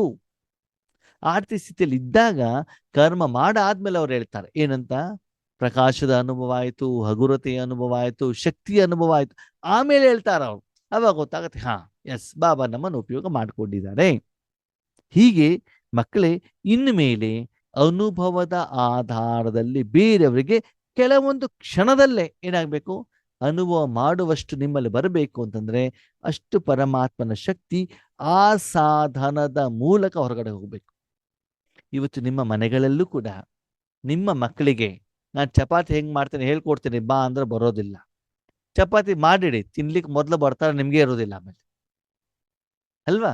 ಯಾವುದೇ ಆಹಾರ ಆದ್ರೂ ನೀವು ರೆಡಿ ಮಾಡಿಡಿ ತಿನ್ಲಿಕ್ಕೆ ಬರ್ತಾರೆ, ಮಾಡ್ಲಿಕ್ಕೆ ಯಾರೂ ಬರೋದಿಲ್ಲ. ಅದಕ್ಕಾಗಿ ಇಲ್ಲೂ ಕೂಡ ಬಾಬಾ ಹೇಳ್ತಾರೆ, ಎಲ್ಲರೂ ವರ್ತಮಾನ ಸಮಯದಲ್ಲಿ ಬರುವಂಥವ್ರು ಯಾರು, ಅಂತಿಮ ಸಮಯದಲ್ಲಿ ಸ್ವಲ್ಪ ಸ್ವಲ್ಪ ಸ್ವಲ್ಪ ಭಗವಂತನ ಸುಖ ಅನುಭವ ಮಾಡುವಂತ ಆತ್ಮಗಳು 33 ಕೋಟಿಯಲ್ಲಿ ಕೊನೆಯಲ್ಲಿರುವಂಥವ್ರು. ಅವ್ರು ಸ್ವಲ್ಪ ಸುಖ ಅನುಭವ ಮಾಡದೆ ಏನ್ ಮಾಡ್ತಾರೆ, ಬಾಬನ ಮನೆಗೆ ಬಂದ್ಬಿಡ್ತಾರೆ. ಬಾಬಾ ಏನ್ ಹೇಳ್ತಾರೆ ಗೊತ್ತಾ, ವರ್ತಮಾನ ಸಮಯದಲ್ಲಿ ಮಕ್ಕಳೇ ಇನ್ನು 33 ಕೋಟಿ ಕೆಟಗರಿಯವರೇ ಇನ್ನೂ ಬಂದಿಲ್ಲ. ಇನ್ನು ಉಳಿದವ್ರು ಬೇಡಿ, 850 ಕೋಟಿ ಆತ್ಮಗಳಲ್ಲಿ ಉಳಿದವ್ರು ಆಮೇಲೆ 820 ಕೋಟಿ ಆಮೇಲೆ ನೋಡೋಣ. ಅವರಿಗೆಲ್ಲ ಏನು ಕೆಲವೊಂದು ವರ್ಷಗಳಲ್ಲಿ, ಕೆಲವೊಂದು ತಿಂಗಳಲ್ಲಿ ಏನಾಗ್ತದೆ, ಭಗವಂತನ ಪ್ರತ್ಯಕ್ಷತೆ ಆಗ್ಬಿಡ್ತದೆ. ಅದು ಈ 330 ಕೋಟಿ ಯಾರು ಭಗವಂತನ ಆಸ್ತಿಯನ್ನು ಪಡ್ಕೊಳ್ತಾ ಇದ್ದಾರೆ ಅವರಿಗೆ ನಿಮ್ಮ ಈಶ್ವರಿ ಶಕ್ತಿ ಇನ್ನುವರೆಗೆ ಹೋಗಿ ತಲುಪಿಲ್ಲ. ಅಂದ್ರೆ ಇಷ್ಟು ತೀವ್ರ ರೂಪದಲ್ಲಿ ಭಗವಂತನ ಪರಿಚಯ ಆಗ್ತಾ ಇದೆ ವಿಶ್ವದೆಲ್ಲೆಡೆ. ಓಕೆ, ನಾವು ಹೇಳ್ತೀವಿ ವಿಶ್ವದೆಲ್ಲೆಗಡೆ ಇಷ್ಟು ದೇಶದಲ್ಲಿ ಇಷ್ಟು ರೀತಿಯಲ್ಲಿ ಇಷ್ಟು ಸೆಂಟರ್ಗಳಿದ್ದಾವೆ, ಪ್ರಪಂಚದಲ್ಲಿ ಜನ ಇಷ್ಟಿದ್ದಾರೆ, ಸೆಂಟರ್ಗಳು ಎಷ್ಟಿದ್ದಾವೆ, ಸೆಂಟರ್ನಲ್ಲಿ ಬರುವಂತ ಆತ್ಮಗಳು ಎಷ್ಟಿದ್ದಾರೆ, ಆ ಪರ್ಸನ್ ಚೆಕ್ ಮಾಡಿದ್ರೆ ನೀವು ಎಷ್ಟು ಜನ ಜ್ಞಾನವನ್ನ ಕೊಟ್ಟಿದ್ದೀರಿ. ಸರಿ, ಇವತ್ತು ಎಷ್ಟು ಜನ ಜ್ಞಾನದಲ್ಲಿ ಇದ್ದಾರೆ, ಎಷ್ಟು ಜನ ಜ್ಞಾನವನ್ನು ಬಿಟ್ಬಿಟ್ಟು ಹೋಗ್ತಾ ಇದ್ದಾರೆ, ಚೆಕ್ ಮಾಡ್ಕೊಳ್ಳಿ ಅಲ್ವಾ. ಈ ವರ್ತಮಾನ ಸಮಯದಲ್ಲಿ ನ್ಯೂ ಜನರೇಷನ್ ಕೂಡ ಜ್ಞಾನಕ್ಕೆ ಬರ್ತಾ ಇಲ್ಲ, ಹಳೆ ಕಾಲದ ಜನ ಮಾತ್ರ. ಯಾವುದೇ ಸೇವಾ ಕೇಂದ್ರಗಳಿಗೆ ಹೋದರೂ ಕೂಡ 60+ ಹೆಚ್ಚಿಗೆ. ನ್ಯೂ ಜನರೇಷನ್ ಸಿಗೋದೇ ಇಲ್ಲ. ಯಾಕೆ ಹೇಳಿ? ಹೊಸದಾಗಿ ಪರಮಧಾಮದಿಂದ ಬಂದಿರುವಂಥ ಆತ್ಮಗಳಲ್ವಾ. ಅದಕ್ಕಾಗಿ ಬಾಬಾ ಏನಿರ್ತಾರೆ, ಮಕ್ಕಳೇ ಎಲ್ಲ ಕರ್ಮವನ್ನು ಮಾಡಿದ ಮೇಲೆ ನನಗೆ ಅನುಭವ ಆಗ್ತಾ ಇದೆಯಾ, ಆ ಸಮಯದಲ್ಲಿ ನನ್ನ ಮನಸ್ಸು ಬಾಬನ ಜೊತೆ ಇದೆಯಾ ಅಂತ ಚೆಕ್ ಮಾಡ್ತಾ ಹೋಗಿ. BP ಚೆಕಿಂಗ್ ಮಷಿನ್ ಗೊತ್ತು, ಶುಗರ್ ಚೆಕಿಂಗ್ ಮಷಿನ್ ಗೊತ್ತು, ಶರೀರದ ತೂಕ ಚೆಕಿಂಗ್ ಮಾಡೋ ಮಷಿನ್ ಗೊತ್ತಲ್ಲ. ಹಾಗೆ ಈ ಚೆಕಿಂಗ್ ಮಷೀನನ್ನು ಪುನಃ ಪುನಃ ಪುನಃ ಪುನಃ ಚೆಕ್ ಮಾಡಿ. ಅಮೃತ ವೇಳೆಯಲ್ಲಿ ಇವತ್ತು ಹೇಗೆ ಯೋಗ ಹೇಗಿತ್ತು, ಸಾಯಂಕಾಲ ಯೋಗ ಹೇಗಿತ್ತು, ಜ್ಞಾನ ಹೇಳಬೇಕಾದ ಸ್ಥಿತಿ ಹೇಗಿತ್ತು, ಲೌಕಿಕದಲ್ಲಿ ಇದ್ದಾಗ ಹೇಗೆ ಸ್ಥಿತಿ ಬಂತು, ಒಂದು ಸಮಸ್ಯೆ ಬಂದಾಗ ಅದರ ಪ್ರಭಾವ ನನ್ನ ಮೇಲೆ ಎಷ್ಟು ಬಿತ್ತು, ಹೀಗೆ ಪ್ರತಿಯೊಂದು ಹಂತವನ್ನು ಚೆಕಿಂಗ್ ಮಾಡ್ತಾ ಮಾಡ್ತಾ ಮಾಡ್ತಾ ಮಾಡ್ತಾ ಚೇಂಜ್ ಮಾಡ್ಕೊಳ್ಳಿ. ಪ್ರಕೃತಿನೂ ಕೂಡ ರೆಡಿ ಆಗಿದೆ ಅಂತೆ. ಬಾಬಾ ನಾನು ರೆಡಿ ಇದ್ದೇನೆ, ಎವರ್ ರೆಡಿ. ಯಾವುದಕ್ಕೆ? ವಿನಾಶ ಮಾಡಲಿಕ್ಕೆ. ಬ್ರಾಹ್ಮಣ ಆತ್ಮ ರೆಡಿ ಇದ್ದಾರಾ? ಪ್ರತಿ ಸಂಕಲ್ಪದಲ್ಲಿ, ಪ್ರತಿ ಸೆಕೆಂಡ್ನಲ್ಲಿ, ಪ್ರತಿ ಶ್ವಾಸದಲ್ಲಿ ಹೇಗಿರ್ಬೇಕಂದ್ರೆ ವಾ ವಾ ಅಂತ ಬರ್ಬೇಕಂತ, ವೈ ವೈ ಅಂತ ಬರಬಾರ್ದಂತ ಅಲ್ವಾ. ಇದೇ ಕ್ಲಾಸನ್ನು ಬಾಬಾ ಮಾಡ್ತಿದ್ದಾರೆ. ಇವತ್ತು ಬೆಳಗಿನ ಸಾಯಂಕಾಲದವರೆಗೆ ಎಷ್ಟು ಸಲ ವೈ ವೈ ವೈ ಬಂತು ನನ್ನ ಮನಸ್ಸಲ್ಲಿ. ಕಂಪ್ಯೂಟರ್ ಹಿಂಗೆ ಮಾಡ್ತಾ ಇದೆ, ಇದ್ಯಾಕೆ ಹಿಂಗೆ ಆಗ್ತಾ ಇದೆ, ವೈ ವೈ ಬರುತ್ತೆ. ಸ್ವಲ್ಪ ಹೊತ್ತಿನಲ್ಲಿ ಶಾಂತವಾಗಿದ್ದಾಗ ಏನೋ ಒಂದು ಸೊಲ್ಯೂಷನ್ ಮನಸ್ಸಲ್ಲಿ ಬರ್ತವೆ. ಓ ಹೀಗೆ ಮಾಡಿ ನೋಡೋಣ, ಹೀಗೆ ಮಾಡಿ ನೋಡೋಣ. ನೋಡಿ ಮಕ್ಕಳೇ, ಆ ವೈ ವೈ ಬಂದಾಗ ಹೆಚ್ಚಿಗೆ ಸಿಟ್ಟು ಬಂತು ಅಂತಂದರೆ ನಿಮಗೆ ಆಪ್ಷನ್ ಕಾಣೋದೇ ಇಲ್ಲ. ಏನು ಮಾಡ್ಬೇಕು ಅಂತ ಗೊತ್ತೇ ಆಗೋದಿಲ್ಲ. ಬರುತ್ತೆ, ಸ್ವಲ್ಪ ಮನಸ್ಸು ವಿಚಲಿತವಾಗುತ್ತೆ. ಸ್ವಲ್ಪ ಶಾಂತವಾಗಿ ಬೇರೆ ಏನಾದರೂ ಆಯ್ಕೆ ಇದೆಯಾ, ಬೇರೆ ಏನಾದರೂ ಆಪ್ಷನ್ಸ್ ಇದೆಯಾ, ಏನು ಮಾಡ್ಬೋದು, ಆವಾಗ ಆ ಒಂದು ವಿಧಿಯನ್ನು ಬಾಬಾ ಕೊಡ್ತಾರೆ. ಓಕೆನಾ. ಅದಕ್ಕಾಗಿ ಮನಸ್ಸನ್ನು ಸ್ವಲ್ಪ ಶಾಂತವಾಗಿರಿ. ಯಾರು ನಿಮ್ಮ ಸಂಬಂಧ ಸಂಪರ್ಕದಲ್ಲಿ ಬರ್ತಾರೋ ಅವರಿಗೆ ಸಹಜವಾಗಿ ನಿಮ್ಮ ಮುಖದ ಮೂಲಕ, ಮುಗುಳು ನಗೆಯ ಮೂಲಕ, ಮಧುರವಾದಂತಹ ಮಾತಿನ ಮೂಲಕ, ದಯಾಭಾವದಿಂದ, ಶುಭ ಭಾವದಿಂದ, ಸದಾ ಕೊಡ್ತಾ ಇರಬೇಕು ಹೇಳುವಂಥ ಭಾವದಿಂದ ತಂದೆಯನ್ನ ಫಾಲೋ ಮಾಡಿ. ಬ್ರಹ್ಮ ಬಾಬಾ ಇದೇ ಇಷ್ಟಪಡ್ತಾರೆ. ಎವ್ರಿ ಸೆಕೆಂಡ್ ಅಣ್ಣವ್ರೆ ನಮ್ಗೆ ಸೇವೆ ಮಾಡ್ಲಿಕ್ಕೆ ಅವಕಾಶನೇ ಸಿಗಲ್ಲ. ಇದನ್ನು ಮಾಡ್ಬೋದಲ್ವಾ? ನಿರಂತರವಾಗಿ ಭಗವಂತನ ಶಕ್ತಿ ಫ್ಲೋ ಆಗ್ತದೆ. ಇದು ಎಲ್ಲಿಗಾದರೂ ಹೋಗ್ಲಿ, ನಿಮ್ಗೆ ಬೇಡ ಅದು ಯಾವ ಆತ್ಮರಿಗಾದ್ರೂ ಕೊಡ್ಲಿ. ಕೆಲವೊಂದ್ಸಲ ಬಾಬನ ಮಕ್ಕಳಿಗೆ ಬಾಬಾ ಏನ್ ಮಾಡ್ತಾರೆ, ಎಲ್ಲೋ ತೀರಾ ಬಸ್ಸಲ್ಲೋ ಮಾರ್ಕೆಟಲ್ಲೋ ಕರ್ಕೊಂಡು ಹೋಗ್ತಾರೆ. ಅವಾಗ ಶಾಂತ ಆಗ್ತಾರೆ ಮನಸ್ಸು. ಅಂದ್ರೆ ಎಲ್ಲೋ ಬಾಬಾ ತನ್ನ ಮಕ್ಕಳಿಗೆ ಶಕ್ತಿಯನ್ನು ಕೊಡೋದಿದೆ. ಪಕ್ಕದವರಿಗೆ ಕೊಡಬೇಕು ಅಂತ ಬಿಟ್ಟು ಏನಿಲ್ಲ, ಯಾರ್ಯಾರಿಗೋ ಬಾಬಾ ಕೊಡ್ತಾ ಇರ್ತಾರೆ. ಹಾಗೆ ನಿರಂತರವಾಗಿ ಭಗವಂತನ ಶಕ್ತಿ ನಿಮ್ಮ ಮೂಲಕ ಹೊರಗಡೆ ಹೋಗ್ತಾ ಇದೆಯೋ ಇಲ್ಲೋ ಅಂತ ನೀವೇನ್ ಮಾಡ್ಕೊಳ್ಬೇಕು, ಚೆಕ್ ಮಾಡ್ಕೊಳ್ಳಿ. ಈ ರೀತಿ ಹೊಸ ಯುಗದ ನಿರ್ಮಾತರಾಗಿ, ನಿರ್ಮಾಣ ಮಾಡುವಂಥವರಾಗಿ, ಮಾಸ್ಟರ್ ರಚಿತ ಆಗಿ, ಈ ಮೂಲಕ ಪ್ರತಿ ಕ್ಷಣ ಭಗವಂತನನ್ನ ಪ್ರತ್ಯಕ್ಷ ಮಾಡಬೇಕು. ಆದ್ಮೇಲೆ ಒಂದು ವಿಷಯ ಗೊತ್ತಿರಲಿ, ನೀವು ಭಗವಂತನನ್ನ ಬೇರೆಯವರಿಗೆ ಪ್ರತ್ಯಕ್ಷ ಮಾಡಬೇಕು ಅಂತಂದ್ರೆ ನಿಮ್ಮೆದುರುಗಡೆ ಭಗವಂತ ಪ್ರತ್ಯಕ್ಷವಾಗಿರಬೇಕು. ನಿಮ್ಮ ಎದುರುಗಡೆ ಯೋಗೇಶನ ಕುಂತಿದ್ದಾರೆ, ಅವರಿಗೆ ನೀವು ಗುಲಾಬ್ ಜಾಮೂನ್ನ ತಿಂದುಬಿಟ್ಟು ಅನುಭವ ಮಾಡಿಸ್ಬೇಕು. ಅವ್ರ ಕೈಯಲ್ಲಿ ಗುಲಾಬ್ ಜಾಮೂನ್ ಕೊಡುವಂಗಿಲ್ಲ, ಯಾಕಂದ್ರೆ ಅವ್ರಿಗೆ ಶುಗರ್ ಇದೆ. ಅಲ್ಲಿ ನನಗೇನು ಇಲ್ಲ, ಬರಲಿ ಅಂತ ನೀವ್ಯಾರು ಹೇಳಬೇಡಿ, ಸರಿನಾ. ಆ ಒಂದು ಸಿಹಿ ಅನುಭವ ಆಗಬೇಕು ಅಂದ್ರೆ ಗುಲಾಬ್ ಜಾಮೂನ್ ನೀವು ತಿನ್ಬೇಕು. ನಾಲ್ಗೆ ಮೇಲೆ ಗುಲಾಬ್ ಜಾಮೂನ್ ಇರಬೇಕು. ನಿಮ್ಮನ್ನು ನೋಡ್ಬಿಟ್ಟು ಓ ಅಕ್ಕೋರ್ ಏನೋ ಸ್ವೀಟ್ ತಿಂತಾ ಇದ್ದಾರೆ, ನನಗೆ ಕೊಟ್ಟೇ ಇಲ್ಲ ಅಂತ ನನಗೆ ಏನಾಗಬೇಕು, ಹೊಟ್ಟೆ ಕಿಚ್ಚು ಬರ್ಬೇಕು. ನನಗೆ ಸ್ಪಷ್ಟವಾಗಿ ಗೊತ್ತಾಗಬೇಕು ಏನಂತ, ಇವ್ರು ಏನೋ ಸ್ವೀಟ್ ತಿಂತಾ ಇದ್ದಿಲ್ಲ, ಗುಲಾಬ್ ಜಾಮೂನೇ ತಿಂತಾ ಇದ್ದಾರೆ ನನಗೆ ಅನ್ಸ್ಬೇಕು, ನಾನು ತಿನ್ನಬಾರ್ದು. ಹಾಗೆ ಇಲ್ಲಿ ಬಾಬಾ ಹೇಳ್ತಾರೆ, ನಿಮ್ಮ ಜೀವನದಲ್ಲಿ ಪ್ರತಿ ಸಂಕಲ್ಪದಲ್ಲಿ, ಪ್ರತಿ ಸ್ಥಿತಿಯಲ್ಲಿ ನಿರಂತರವಾಗಿ ಹೈಯರ್ ಲೆವೆಲ್ನಲ್ಲಿ ಭಗವಂತನ ಎಷ್ಟು ಪ್ರತ್ಯಕ್ಷತೆ ಆಗ್ತಾ ಹೋಗ್ತದೋ ಅಷ್ಟು ವಿಶ್ವದೆಲ್ಲಗಡೆ ಆಗತ್ತೆ ಆದ್ಮೇಲೆ. ಅದೇ ಹೋಲ್ಡರ್ನಲ್ಲಿ ಎಷ್ಟು ಪ್ರಕಾಶಮಯವಾದಂಥ ಬಲ್ಬನ್ನು ಹಾಕ್ತಿರೋ ಅಷ್ಟು ಏರಿಯಾದಲ್ಲಿ ಆ ಪ್ರಕಾಶ ಏನಾಗ್ತಾ ಹೋಗ್ತದೆ, ವ್ಯಾಪಿಸ್ತಾ ಹೋಗುತ್ತೆ. ಪ್ಲೇಸನ್ನು ಜಾಸ್ತಿ ಮಾಡ್ತಾ ಹೋದಾಗ ಹೆಚ್ಚಿಗೆ ಏರಿಯಾದಲ್ಲಿ ಅದು ಬರುತ್ತೆ. ಆ ರೀತಿ ನಿಮ್ಮ ಮನಸ್ಸನ್ನು ನಿರಂತರವಾಗಿ ನಿರಾಕಾರ ರೂಪದಲ್ಲಿ, ಅವಿನಾಶಿ ರೂಪದಲ್ಲಿ, ಮನಸ್ಸಿನ ಮೂಲಕ, ಮನಸಾ ಸೇವೆಯ ಮೂಲಕ ವಿಶ್ವದೆಲ್ಲ ಕಡೆಗೂ ಭಗವಂತನ ಪರಿಚಯವನ್ನು ಕೊಡಲಿಕ್ಕೆ ಪ್ರತಿ ಕ್ಷಣ ನಿಮಿತ್ತರಾಗಿ. ಈ ರೀತಿ ವಿಶ್ವದ 4 ಕಡೆಯ ಸರ್ವ ಸಫಲತಾ ಮೂರ್ತಿ ಮಕ್ಕಳಿಗೆ, ಎಲ್ಲವನ್ನ ಸಫಲ ಮಾಡುವಂತ ತೀವ್ರ ಪುರುಷಾರ್ಥಿ ಮಕ್ಕಳಿಗೆ, ಸದಾ ತಮ್ಮ ಅಕೌಂಟನ್ನು ಚೆಕ್ ಮಾಡುವಂತ ಚೆಕ್ಕರ್ ಅವ ಪುನಃ ಪುನಃ ಹೇಳ್ತಾರೆ, ನಿಮ್ಮ ಅಕೌಂಟನ್ನೇ ಚೆಕ್ ಮಾಡಿ, ಬೇರೆಯವ್ರ ಅಕೌಂಟನ್ನು ಚೆಕ್ ಮಾಡಬೇಡಿ. ಅವ್ರು ಯೋಗ ಮಾಡ್ಬೇಕಾದ್ರೆ ನಿದ್ರೆ ಮಾಡ್ತಾ ಇದ್ದಾರಾ, ಜುಟ್ಕ ಹೊಡಿತಾ ಇದ್ದಾರಾ, ಕಣ್ಣು ಬಿಟ್ಟಿದ್ದಾರಾ, ಅದು ಬೇಡ ನಿಮಗೆ. ನಿಮ್ಮ ಅಕೌಂಟನ್ನು ಚೆಕ್ ಮಾಡ್ಕೊಳ್ಳಿ. ಮತ್ತು ಭವಿಷ್ಯವನ್ನು ನಿರ್ಮಾಣ ಮಾಡುವಂತಹ ಶ್ರೇಷ್ಠ ಆತ್ಮರಿಗೆ ಸದಾ ಪ್ರತಿಯೊಂದು ಹೆಜ್ಜೆಯಲ್ಲೂ, ಹೆಜ್ಜೆ ಅಂದರೆ ಕಾಲಿನ ಹೆಜ್ಜೆಯಲ್ಲ, ಸಂಕಲ್ಪದ ಹೆಜ್ಜೆಯಲ್ಲಿ ತಂದೆಯನ್ನು ಪ್ರತ್ಯಕ್ಷ ಮಾಡುವಂತಹ ಗ್ರೇಟ್ ಶ್ರೇಷ್ಠಾತಿ ಶ್ರೇಷ್ಠ ದೊಡ್ಡಪ್ಪ, ಗ್ರ್ಯಾಂಡ್ ಫಾದರ್, ಅಜ್ಜ, ಮುತ್ತಜ್ಜನ ಗ್ರ್ಯಾಂಡ್ ಸನ್ಸ್, ಮೊಮ್ಮಕ್ಕಳಿಗೆ ಅಂದ್ರೆ ನಿಮ್ಮಪ್ಪ ರಮಾಬಾಬಾ, ಅಜ್ಜ ಶಿವಬಾಬಾ ಅವರ ಮೊಮ್ಮಕ್ಕಳಿಗೆ, ಯಾರು ನಮಗೆಲ್ಲರಿಗೂ ಬಾಬ್ದಾದರವರಿಂದ ತುಂಬಾ ತುಂಬಾ ತುಂಬಾ ತುಂಬಾ ನೆನಪು, ಪ್ರೀತಿ, ಶುಭಾಶಯ ಮತ್ತು ನಮಸ್ತೆ. ಹೊಸ ವರ್ಷನೂ ನಿಮಗೆ ಚೆನ್ನಾಗಿರ್ಲಿ, ಹೊಸ ಯುಗನೂ ಕೂಡ ಚೆನ್ನಾಗಿರ್ಲಿ. ಸದಾಕಾಲ ಬಾಬನ ಜೊತೆಗೆ ಯುಗವನ್ನ ಅನುಭವ ಮಾಡ್ತಾ ಹೋಗಿ. ಓಕೆ, ಅಚ್ಚ, ಓಂ ಶಾಂತಿ.